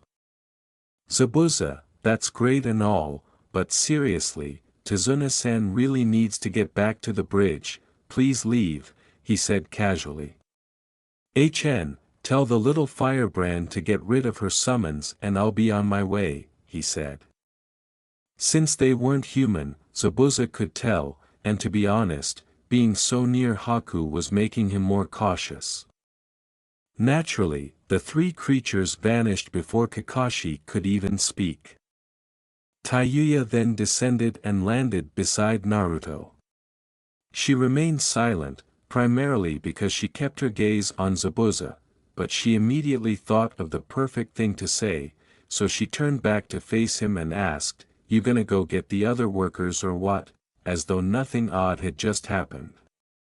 "Haku, let's go," Zabuza said, leaving no opportunity for debate. After giving Naruto one more glance, Haku followed, trailing his master across the bridge. After they departed, there was a brief period of silence before Sakura exhaled a sigh of relief and said, "Well, I'm glad nothing terrible happened." Tazuna grinned and said, "Yeah, you guys handled that nicely, I think." "Who's your friend Naruto?" Naruto turned to face him and put away his kunai, saying, "Tazuna, this is Tayuya, Tayuya, this is Tazuna, be nice please."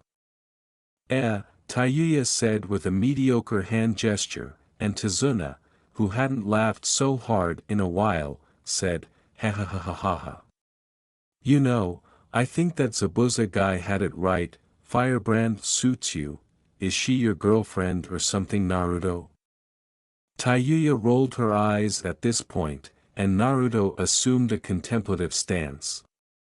"We're still working things out, right now we're just kinda testing the waters and hey, I was just joking. Hee hee ha." When the girl attempted to punch him, Tayuya smirked, but instead chose to glare at him, asking, "What did I say about hitting on me?" Innocently, Naruto remarked, "I wasn't.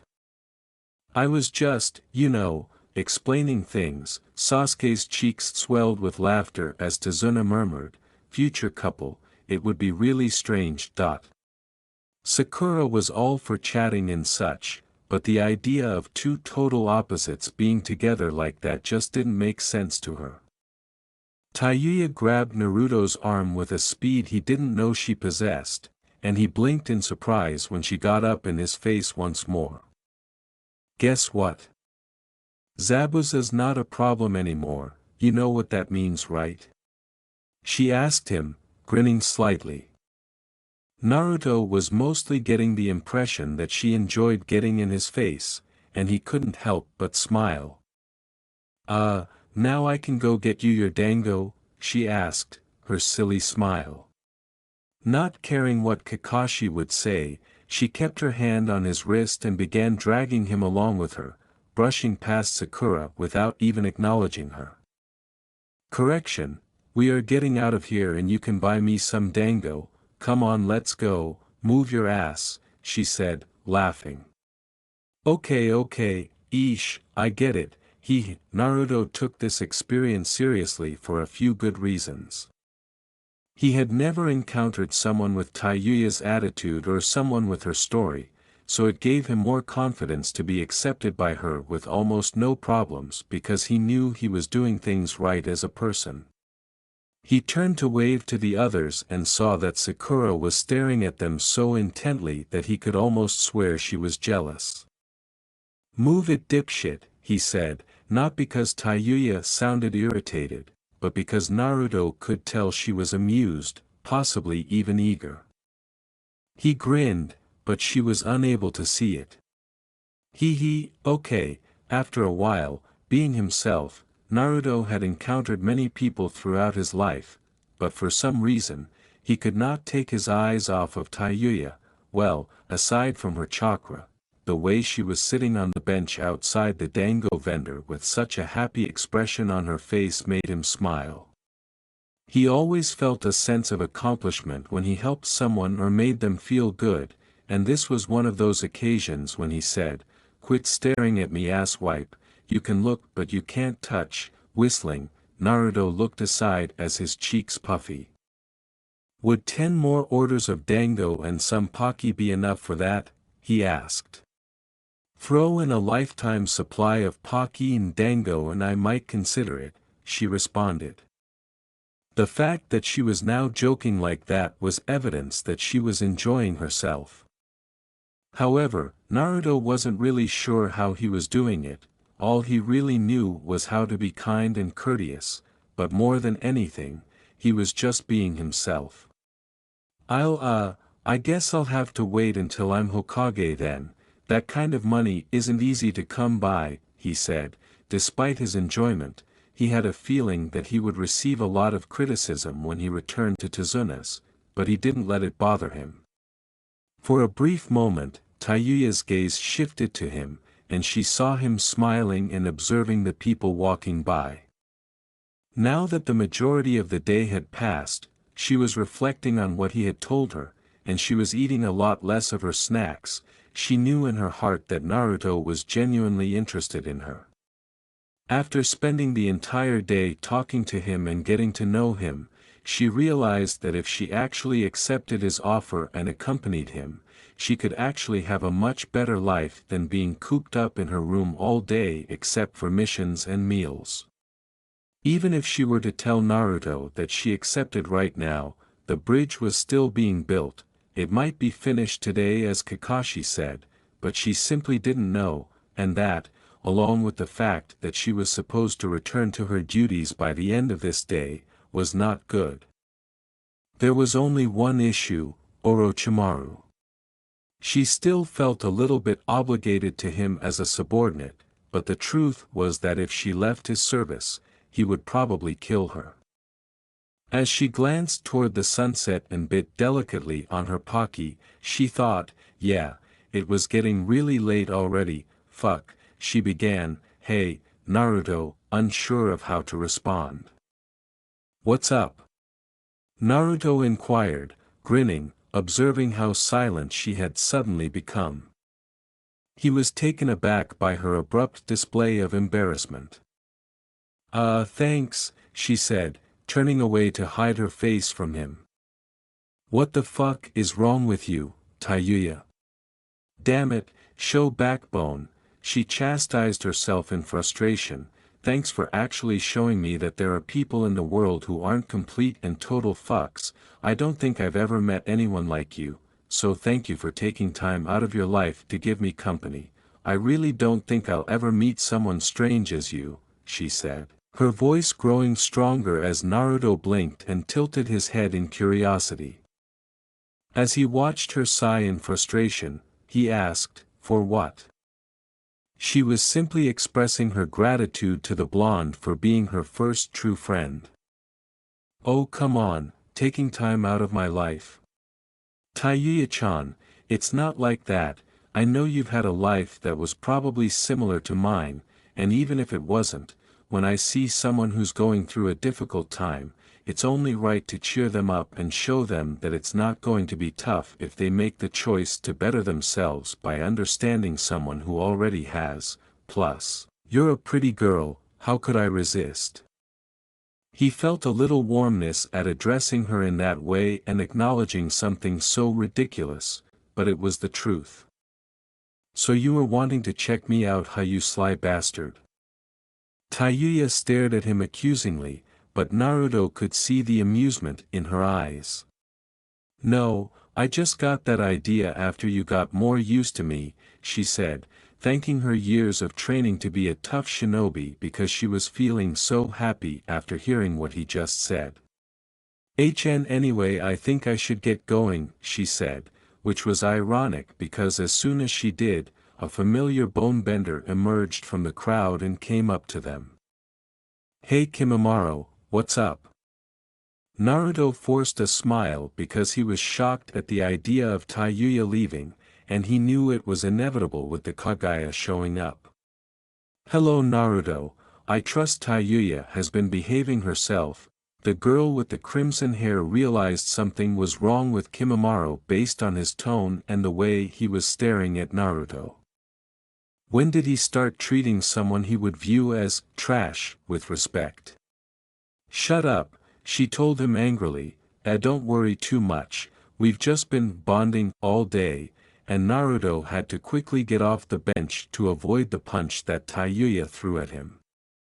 "Do you really want me to kick your ass?" Tayuya asked with a menacing expression on her face, but Naruto sensed that she wasn't angry at all. "No, I'm just telling Kimimaro how we've been hanging out like old friends," he said, looking at the two of them with obvious curiosity. "If you two are done horsing around, Tayuya must get back to her duties." He didn't say it in an authoritative or threatening manner, so the redhead felt that yes, something had changed about him. "Aw man, but it's not even the end of the day yet." Naruto pouted, putting on a childlike act. "Perhaps, but unfortunately, I need help with our assignment. There wasn't much of a problem earlier today, but it has gotten worse. I need Tayuya to get back to work," he said. His voice was devoid of any negative emotion, but both the redhead and the blonde were clearly upset, even though the latter didn't express it. "Well okay, you know I was looking forward to hanging out with you also, Kimimaro. I guess we can do that the next time I see you guys, right? When we are given assignments, we do so until they are completed. In the rare instances that we have some time off, we are confined to our home. In other words, this will be the last time you see us, unless you decide to meet up with Tayuya tomorrow," was Kimimaro's choice for his speech for a brief moment.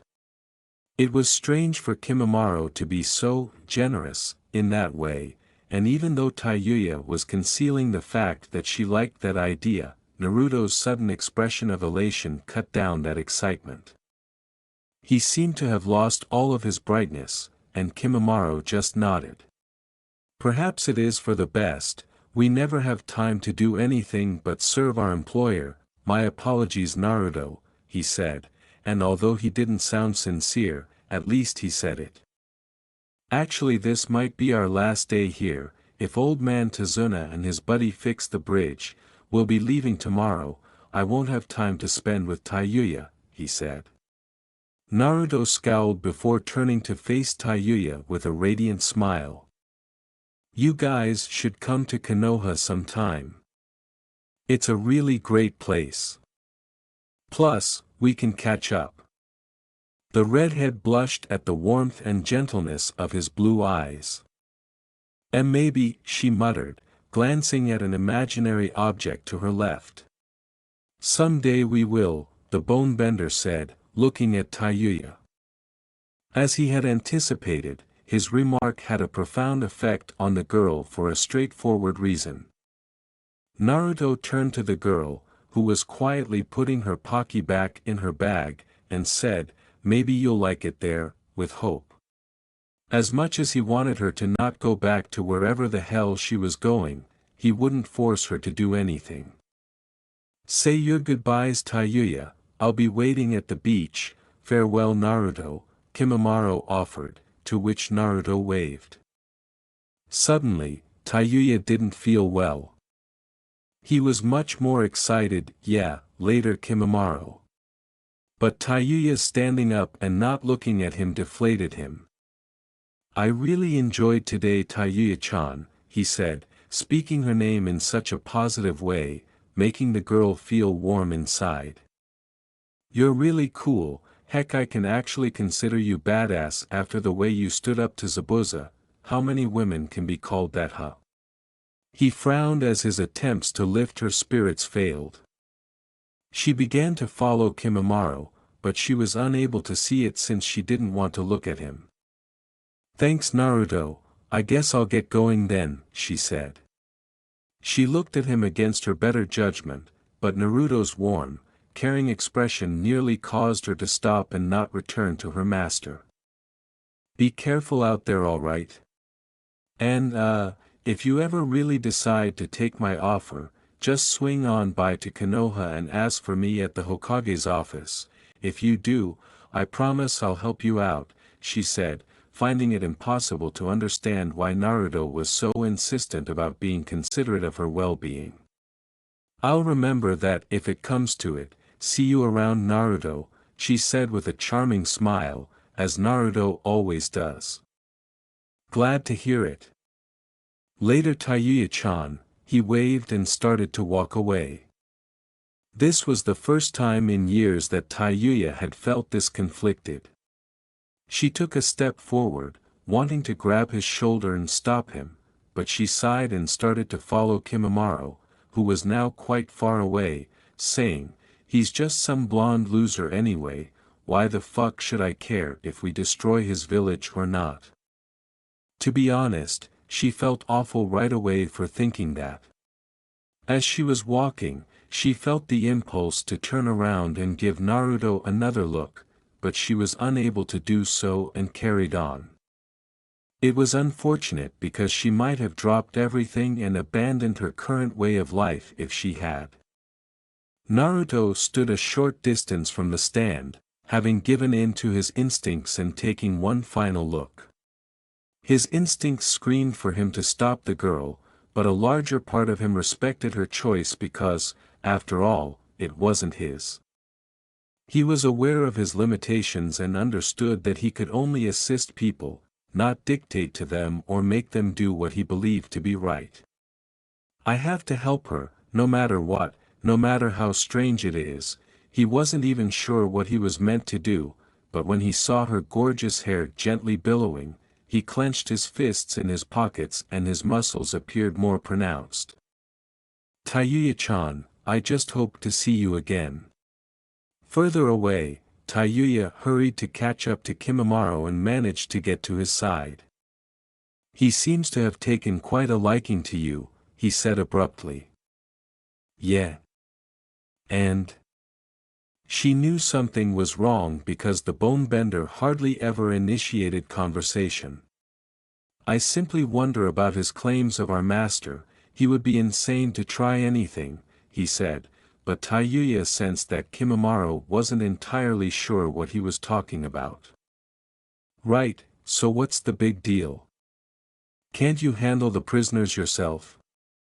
This time, Tayuya was unable to discern whether Kimimaro was concealing his true intentions when she asked him, "Do you still wish to waste your time with someone beneath us?" "He's not so bad, and he isn't beneath us. He almost had to fight Zabuza Momochi, and the whole time, Naruto wasn't scared of him. That takes balls," she said. Kimimaro recalled the man clearly. Although he had only met him once, he was now aware of who he had met that day after seeing him in the bingo book years later. If Tayuya's statement was accurate, Kimimaro now respected the blonde more. They both reflected on their day as they strolled, and Tayuya gave the park a yearning glance as they passed it.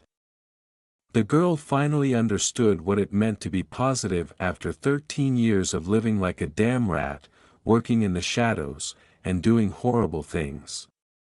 She couldn't do it on purpose, but she was able to feel it, and it was all because of one person.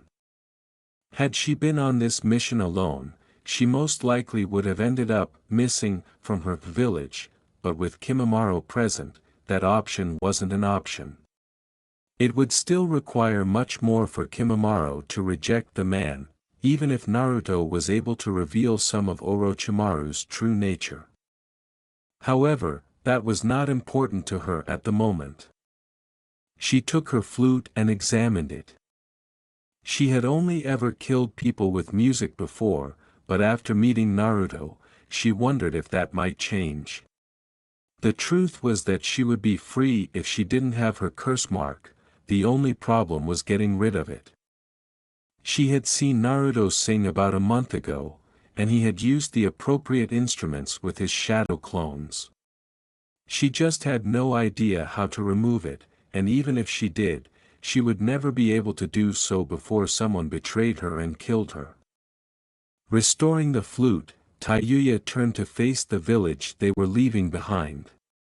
Since it was Sunday, most shinobi had the day off, and while the majority of them were doing just that, a certain green-wearing duo was simply taking it as a challenge. "Don't worry, I won't bother telling you the crazy things they're doing right now. Normally, Konoha is nice and sunny most of the year, but today was one of those days when it was raining for some reason. It wasn't much, just a little drizzle. In another part of the village, there was a certain blonde in his room and apartment, sitting on his bed and on his back with his hands behind his head, staring at the ceiling with a dismal expression. The sound of lightning roaring outside somewhat mirrored Naruto's mood. He wasn't pouting or furious, just a little deflated. He didn't seem to be making fun of him, but Naruto couldn't tell what he was thinking either.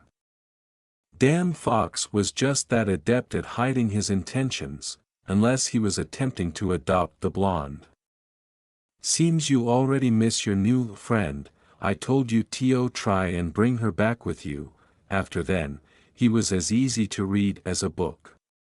The sneer on his face confirmed that he had just weirded out the Biju, saying, "You seem a little lonely. Would you like me to go rub your back or something? I'll make sure to be gentle."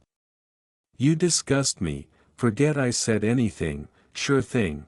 He was on his already made bed, wearing a white shirt and orange shorts that were a little shining, but he was unable to go out and perform any physical training because it was pouring. "I'll remember that if it comes to it. See you around." Naruto, he was aware that he felt it, that she had been unhappy about having to leave him, that her chakra had revealed it, and that he should have worked harder. Kimimaro appeared to be a decent enough guy, and it had appeared that Naruto had connected with him, but he was unaware of this. Ever since he saw Tayuya go, Naruto felt extremely conflicted, as if he had done something horrible simply by allowing her to go.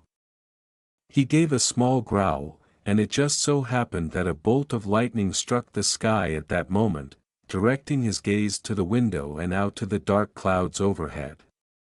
"Are you not telling me, Fox, about her?" His annoyance became to mild rage when he didn't hear back. "Fuck it, I need to go do something, maybe he said, not having eaten yet, so maybe he would go do that. Since saying goodbye to Inari, Tazuna, and Tsunami, the fox had occasionally hinted that he might know something that Naruto didn't. This was significant because the information the furball possessed was about a particular girl with stunning crimson hair and enticing chocolate brown eyes. In contrast to a certain furry bastard who always seemed to know something but would never tell Naruto shit until said blonde already figured it out, the fact was that he simply needed someone to talk to, preferably someone who could actually give him advice. Unable to believe he had just thought that, Naruto squeezed the bridge of his nose. His intentions were pure from the start, but after they parted ways, he discovered that the only thing he remembered about her was how cute she was. To be honest, he had no idea why he was thinking that, but at least he was still worried about her for the right reasons.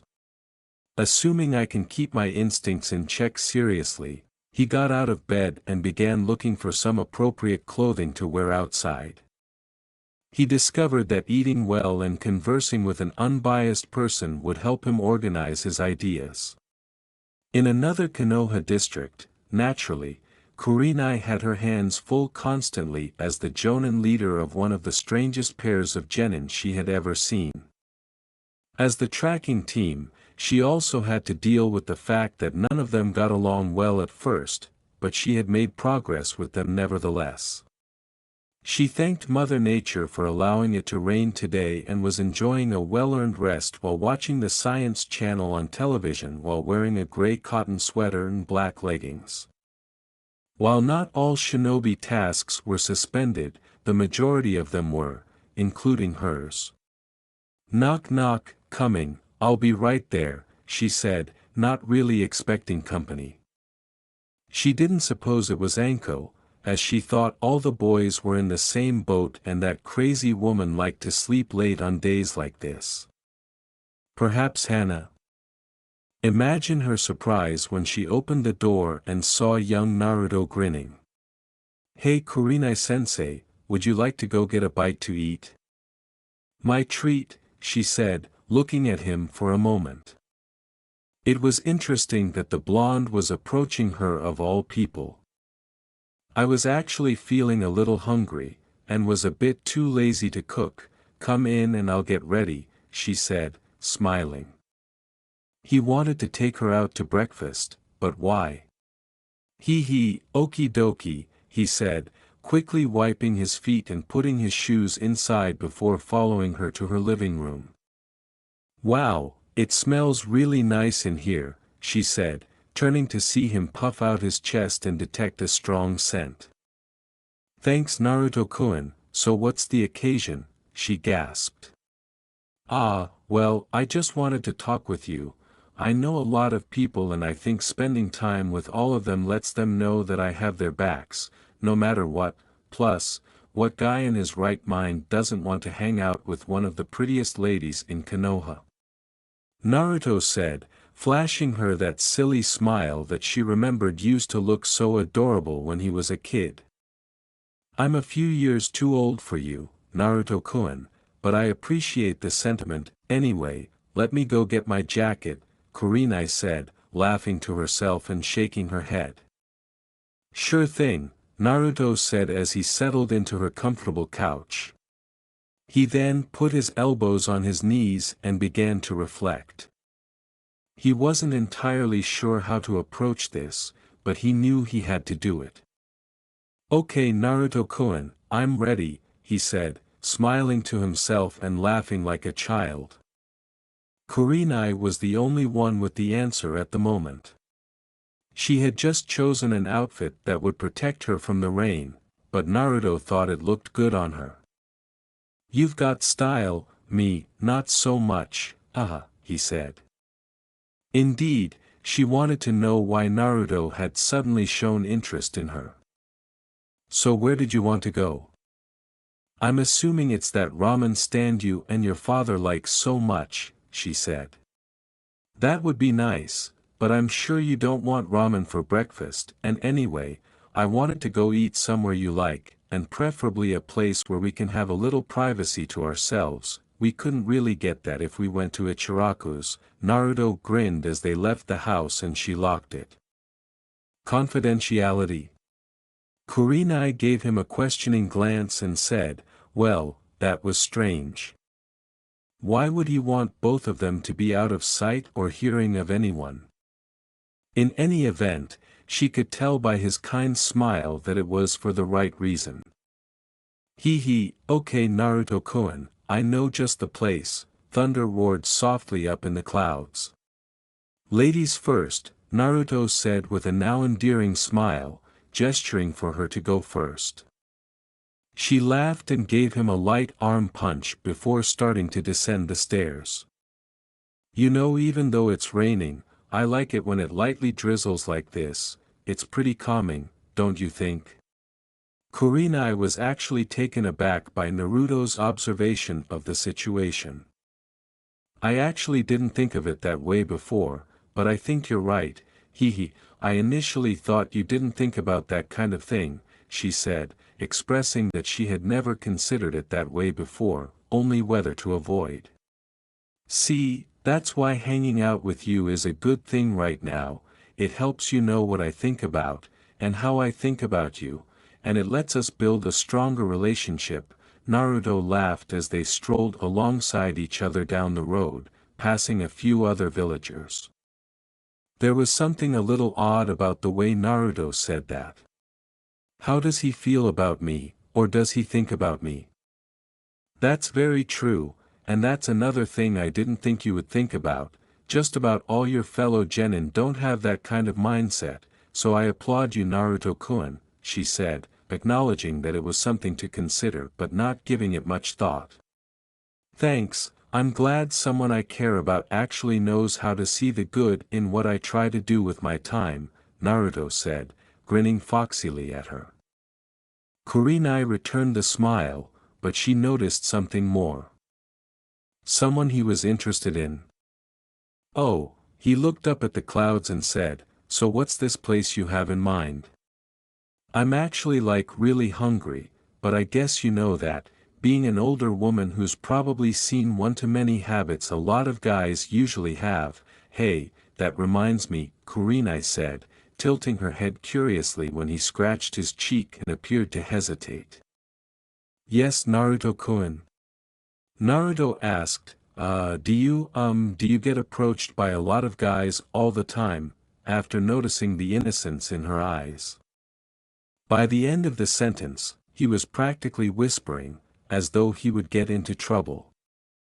That was a strange question, and was Kurenai blushing? He blinked. She was astonished to see Naruto's hands tense and his expression instantly stiffen. Yes actually, I don't know how I'm so known across the village, but a lot of men seem to think they can have my attention whenever they want, she said. Did this fact really make him angry? Why would he care so much about the way she appeared to get unwelcome attention like that? So a lot of assholes who think with their asses try and get you in bed, was his next reaction, which further perplexed her. To be honest, Kurenai didn't see it that way, and in addition to being shocked by his abrupt use of profanity, she was relieved that he appeared to be protective of her. His immediately calm expression assured her that she had succeeded. Easy Naruto-kun, it's okay, if that were the case, I'd cast a genjutsu around me all the time to make me invisible, he said.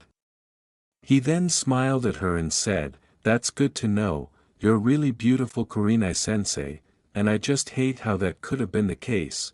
There's just too many guys out there like that just make me want to shred things apart. Crazy, I know, but as someone I care about, I don't want those kind of bad elements to come to you, you know. Well, aren't you the considerate one? Thank you again, Naruto-kun, she giggled, her cheeks blushing slightly from the warmth of his charming look and the honesty in his words, despite the fact that it sounded quite cheesy. After 10 minutes, whoa, it smells nice, Naruto said, obviously referring to the aroma of freshly baked goods and fried dishes, which are among the more uncommon items in the town. Good huh? I found this place by chance a few years ago and I found that I like it very much. Come on, let's get some food, he said. Since the huntsman had cubicles for people, it had everything Naruto had requested. The restaurant also served a wide variety of foods that were hard to find in the village, so now that Naruto had been introduced to it, he probably had another place to go when he was hungry. Hello there. Welcome to the Huntsman. Table for two then. They approached a podium with a waitress behind it as they entered. The girl was younger, but it was clear that she knew how to do her job. Yes please, Kurenai said, watching as Naruto smiled at the girl and looked around the establishment. Okay, please follow me, the girl said, grinning again, as she started to walk. There was exquisite pottery everywhere, and there were undoubtedly photos of animals from different habitats on the menu. Naruto anticipated that there would be few patrons at this time because it was morning and it was still raining a little. Can you imagine how empty his stomach felt when he realized that there were many people there and that everyone had ordered meals that Naruto had never seen before but that looked incredibly good? And here we are, of course. Take your time with your choices and I'll be right back with complimentary steak sandwiches, Kurenai said, finding Naruto's expression of surprise and hunger at the variety of food at this restaurant endearing. Naruto had never heard of that idea before, but it sounded delicious. As if he had forgotten Kurenai was there, he enthusiastically seized the menu and began perusing it. Bison steak, chopped pork, chicken sandwich. Oh, that sounds good. He also enjoyed the fact that neither the establishment nor its guests seemed to have anything against him. Since the most of them were younger, he could relate. Well done, huh? In other places, drip, drip, drip, a familiar red-haired girl was on her front, on top of her bed, reading a novel after the boss himself had granted her a break. She didn't typically have time for hobbies, but today was one of those occasions when she did. She detested the fact that they were underground rather than in a real village where she could have a place of her own with windows and all. She also detested the fact that she only had a lamp to light up her room and those fucking water circulation pipes that always seemed to have kinks in them. She could understand why Orochimaru would want to remain hidden because he was a criminal. However, she was also beginning to lose patience with living in dimly lit areas. So if I can ask, are you happy living the life you're living? She sighed as she tapped her book. A specific blonde boy had been bothering her ever since she returned from her most recent trip with Kimimaro. If she were brave enough to acknowledge it to herself, she would see that, in contrast to today, she had truly loved her time with him. Although she felt compelled to continue serving her superior, she had a part of her that didn't want to return, and she honestly didn't know what to make of being here. She had sensed the disappointment and dissatisfaction in Naruto's chakra when she had started to take her leave. Instead, it had desired to remain with him, the endearing teenager who genuinely showed her some kind of interest. I mean, you say you don't have any friends, aren't you sick of the way you're living? Don't you want to go somewhere where people actually appreciate you? She shook her head and growled to herself, I've got plenty of shit to live for here, as his warm and loving smile appeared in her memory. She was fully aware of when she was lying to herself, and although it didn't happen often, this was one of those occasions. She didn't want to admit it, and she wasn't sure why, but something inside of her prevented her from drawing firm conclusions about everything, including the time she had spent with Naruto and the amount of time she had spent living her life as it is today. What would she do with the information, even if she could? How could she? From her perspective, she was essentially confined to serving her lord for the rest of her life. With her right knee raised, she turned over and gazed at the ceiling. Yes, when she stated it that way, the truth struck home much more strongly. She said, anyone would mistake her for simply a normal girl if she were wearing only a purple blouse and black shorts and her cap off. In fact, she kind of longed to be that. When she considered that idea, Naruto was the first person that sprang to her. She had a thoughtful expression on her face and said, well, that guy proved to me it's possible. Whatever transpired, one thing was certain, for whatever reason, from the moment she first sensed his chakra and then saw him, something inside the girl told her to pursue him. Not in a romantic or dramatic sense, but rather like in nature when a female of any species discovers that only that one of the males present is the most capable, regardless matter whether it was for her protection or cooperation, there was always that one that met all of her needs, to the fullest extent possible. However, even if it was a reasonable interpretation, she was able to acknowledge, at least somewhat, that Naruto was extremely. She was hesitant to accept Naruto's offer since she didn't want to think about whether she liked it or not because it made her feel apprehensive. She still didn't fully comprehend these new feelings, which she had never encountered before. Any female should be cautious around a charming guy who seems to be really interested in her. I asked because well, Konoha, my home might be a place you'd like if you ever decided you wanted to move there, I'd be glad to help you out. Who cared about her teammates? She moaned once again, placing her left arm across her brow. They were all so utterly loyal to their lord that they would stop at nothing to get his approval. They also took pleasure in murdering. She might have had that as well in the past, but now, you have a lot of hate bottled up inside you. Unlike that pathetic toothpick sitting next to you, for the most part, he has very little of it. It appeared that Naruto could assist her with something, based on what she had learned from the fox, but what?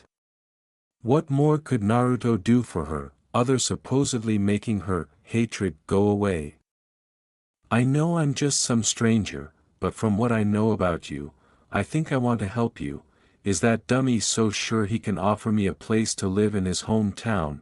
She recalled at that moment. The word dummy, which she had never used before, the more she considered it, the more difficult it became for her to stay the same. The only reason she returned was because she was unsure of how to interpret Naruto's generosity and because she believed that Kimimaro would have killed her if she had stayed.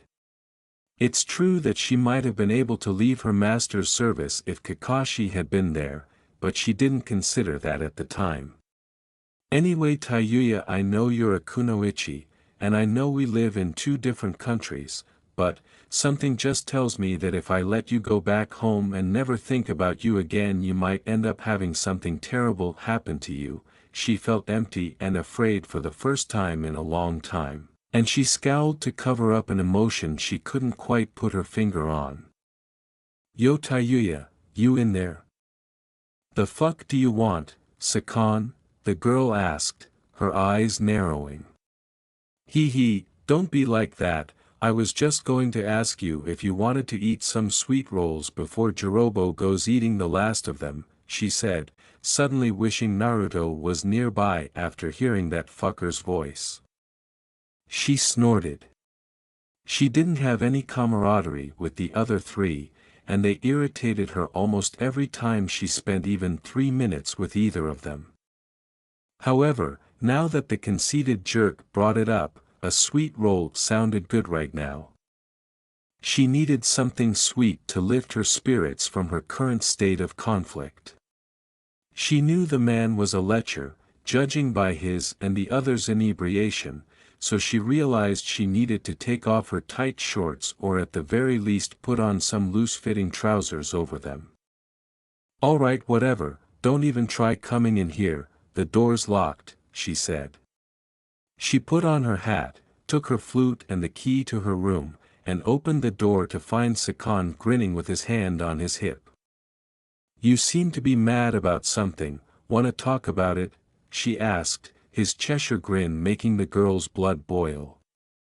Why did he wear that lipstick? Tayuya would never know. Touchy, how was that mission with your secret lover? I know he can be a little icy, but the ladies tell me he's quite the hunk, she said, locking her door and putting the key in her pocket. Sakan, I'm warning you, shut the fuck up, she said, keeping her eyes forward as though she would acquire night vision to help her see in these dim hallways. It was boring most of the time except when I got to kick some ass. Those damn prisoners are fucking animals, she continued, barely taking 4 fucking steps before her anger meter exploded. The previous time they all got intoxicated, except for her, Kadamura tried to make out with her. Oh yeah? Well, it was pretty boring without you also. Kadamura was telling me he didn't have anyone to get wasted with. Tayuya frowned. That day, she fractured his jaw. She didn't want his mouth near hers, and it was disgusting to see how he made his web. Stupid bastard can go get fucked by a horse for all I care, she said, laughing. What's wrong with getting a little tipsy, Tayuya? The head behind Sakan's began to laugh. Everything, that's how people ruin their fucking lives, Yukon. Sakan was the first to reply, heh, right, so what's on your agenda for today? None of your fucking business. Where the hell are Kidamaru and Jirobo? She seemed to be saying, fucking, a lot, in an attempt to divert attention from herself. Kidamaru's asleep and Jirobo was out doing some chores for Lord Orochimaru, she said, passing a few rooms before approaching the cafeteria. Sakan chuckled and said, don't know, last I saw he was out in the training area testing out Dosu's team, apparently they're going to be sent to the Chunin exams. On the inside, Tayuya felt a little sorry for them. HN, and Kimimaro. Sakan obviously understood what she was attempting to achieve. Kimimaro's training methods were harsh. They proceeded to the serving area, where Tayuya took one of the serving platters and proceeded to grab some braised pork slices and a few breadsticks before grabbing her favorite sweet rolls. Without waiting for the twins, she left after consuming a substantial amount of food and sat with her bottom down. Just as she was ready to bite into one of the dumplings, though, I don't have enough money to order anything else, I'll pay, we can order a basket of dumplings if you'd like, she instantly gulped the stuff down, barely remembering to chew it properly, remembering Naruto's silly smile. Focus Tayuya, you're in the fucking hideout of the sound ninja, later on, somewhere else, it sounds much more complicated than it probably should be. Follow your instincts but use your mind to filter and process them so that you can rationally make a solid conclusion or action. He had a good time with Kurenai, but he hadn't fully figured out how to make sense of his current problems. He didn't have a specific destination in mind, so he thought that maybe the peaceful sounds of nature would be enough to help him relax and focus better. However, if he had been trying to relax, it wasn't helping. So here he was, walking the streets, the rain mercifully having decided to be very light, just sprinkling now. I don't think I've ever been this anxious about a stranger, but perhaps it was just him. What the hell? Oh no. You idiot, focus, he massaged his temples to avoid attracting undue attention to himself. In the end, he knew that the most crucial thing was to be able to sense Tayuya's chakra. He also had to consider what she had told him about her personal life, and finally, he realized that she had never known better until he met her. All of this convinced him that he needed to locate her. A very ominous feeling appeared to practically upset his own chakra every time he considered that he would never have the opportunity to see her again. Why was that? What was his relationship with her? His cheeks flushed as he recalled the miscommunication he and Kurenai had experienced. The way he had been chatting to Kurenai during their meal had actually given her the impression that he was crushing on her. He had been so anxious about bringing up the topic of Tayuya that he had inadvertently given the impression that he was going to confess to her. Rewind. Kurenai took a small sip of her tea and silently observed Naruto as the blonde scratched his cheek and turned away. Both were experiencing strange feelings, but for completely different reasons. Naruto had been mumbling the entire time as he tried to tell her about Tayuya, which was nerve-wracking for some reason. Kurenai was a little agitated because she got the feeling from Naruto's speech, even when he offered to take her to lunch, that he had feelings for her. Given that she was an older woman and that he was a genin, you can imagine how terrified she was by it. Oh, and 3, even though it was adorable that a little guy had a crush on her, she didn't want to go there, despite how much she appreciated his thoughtfulness toward her. Anyway, Kurenai-sensei, I don't know how to tell you this, it's just that, she leaned forward with her hands in her lap as he looked at her. What on earth was he going to say? Why yes, Naruto-kun. She would confess that when Naruto grew up, he would be someone, and she couldn't believe she was blushing. I met this girl a while back, and I can't stop thinking about her, Naruto said with a groan as he pounded his head against the table. He couldn't see Kurenai with her bosom now pressed against the table and one of the most shocked expressions she had ever had on her face, but you could hear a pin drop after that because his face was flat against the table. When she understood there was nothing to worry about, even her eyes shrank in that iconic anime way, so he would have laughed. Oh, final flashback. She had been much more hesitant as he described the situation, including how he was able to sense Tayuya's chakra. And he burst out laughing and apologized because he knew he must have made her uncomfortable when she described how she had thought he had a crush on her. Fortunately, she shared his laughter and assured him that everything was okay, but he noticed that she appeared a little distracted following the entire incident. Well, in any case, Naruto shook his head and laughed. Although her final words to him didn't make any sense beyond stating the obvious, she had been a great assistance. He wondered what he should do as he looked up and stuck his tongue out slightly to collect any droplets he could. Yes, it was his intention to meet up with someone. That is, two somebodies. With a sigh, he turned his gaze in a certain way. I wonder whether they're both home, but she's probably going to be mad with me for not seeing her when I returned. Approximately 22.5 minutes later, he adjusted his course and made his way to Konoha, a more upscale and clean neighborhood due of Naruto's sheer laziness. There, uphill and with the lights on, he could see the home. He walked smoothly up the stairs and to the door, grinning, without even bothering to glance out the window to see who was there. With a calm demeanor, he placed his hands in his pockets and knocked 3 times. At that moment, he heard footsteps, and the door started to open. Hey Mom PH. Before being dragged into a bone-crushing embrace, Naruto saw nothing but a silky red mane and not even 3 words. Oh, Naruto-chan. I really missed you. His eyebrow twitched from the side of his mother's head. How he detested it when she referred to him in that manner, much to the laughter of all those who saw it.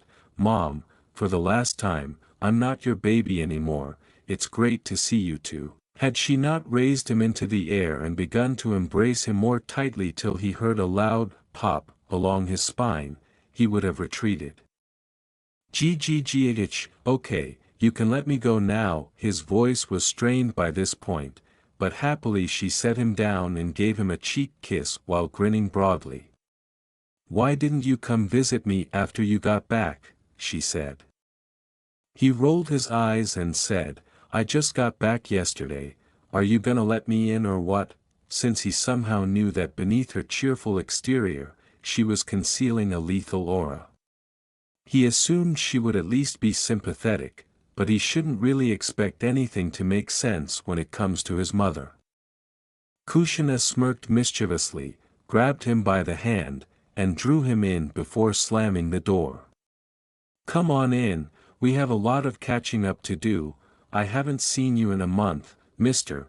I decided to do an A-rank level mission on the spot. He let himself to be led wherever the heck she wanted him to go, which was most likely the living room, as she shoved him along.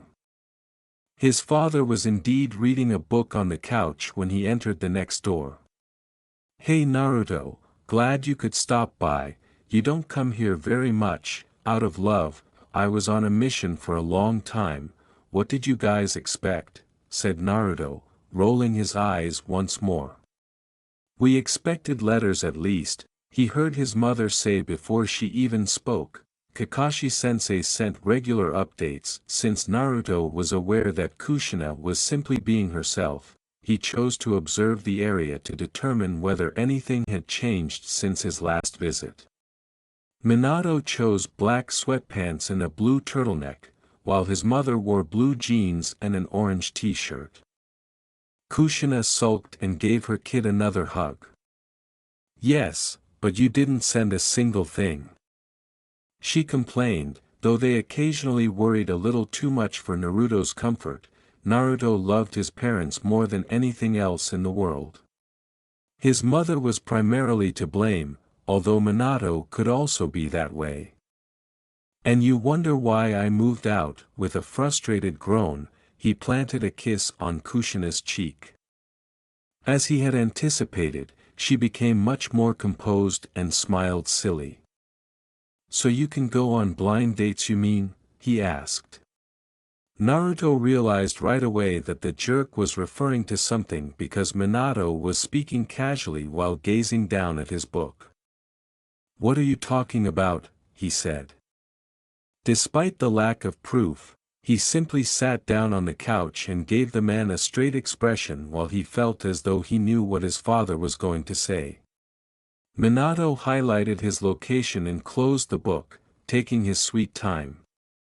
He then leaned back and wrapped his arm around his son's shoulders as Kushina raced into the kitchen while giggling. A little birdie told me you took Kurenai out earlier for some breakfast, he said to Naruto while examining his fingernails with his other hand. I was aware. Naruto sighed and gave the man a quick side kick. Jealous? Nope, just trying to confirm my theory. Did you have the umbu following me around again? When Minato looked away and coughed, Naruto knew he had him. You know, it would be nice if I could my life without the people watching my every move. What am I gonna do when I get a girlfriend and you're over there sending them Tinkerbells my way? In response to this remark, Kushina decided to enter carrying a dish with 3 bowls on it. Naruto could immediately tell by the smell that he was hungry once more. You mean this Tayuya I've heard so much about? Naruto could tell by the way she smiled at him that she was going to keep doing this for the duration of this visit. The man began whistling as he gave Minato a twitching eyebrow and asked, "What did you tell her?" The situation is much more complex than what Sasuke forced down your throat, and I believed I made that obvious. Everyone knew how much Naruto's parents cherished the thought of his dating, so it was a huge thrill for them to learn that Naruto had met a lovely young woman at work. What was she like, then? Was she attractive?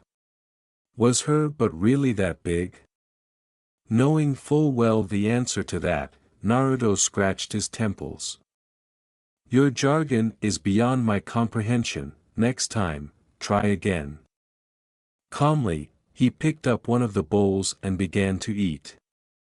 He clearly didn't want to discuss it with Minato and Kushina, and they exchanged glances for a moment. You have a crush on her, don't you? Kushina asked slyly, and Naruto gave her a composed look. Let me just tell you why she's been on my mind. Kushina and Minato believed that this was their first indication of a potential happy future for their son. Naturally, he didn't think about that at all. The important issue now was to explain to his parents the true significance of his relationship with Tayuya, since he had already discussed with Kurenai how to approach the girl. When we first got to Wave, I decided to look around, and after a whole day of helping to make a difference there, eventually, I sensed a chakra signature. There, he attracted their attention, and they remained quiet. I didn't think much of it at first, until I realized that being able to sense a particular person's chakra was abnormal. He put down his bowl and moved around on the couch. He went on, I met the individual just a few days ago as the bridge was being completed. We spoke, but what stayed with me was that she hasn't been leading a fulfilling life. I informed her that I would be happy to assist her in beginning a new life here after realizing how similar we were. Basically, I can't stop thinking about her for some reason. If there was anything to think about at the moment, it was the potential for Tayuya to be in danger. Although there was no concrete evidence that she was in danger, Naruto's intuition kept bugging him. Kushina wasn't entirely persuaded, but Minato, being the more thoughtful of the two, took what Naruto said and began dissecting it. Is that your way of saying you have a crush on her?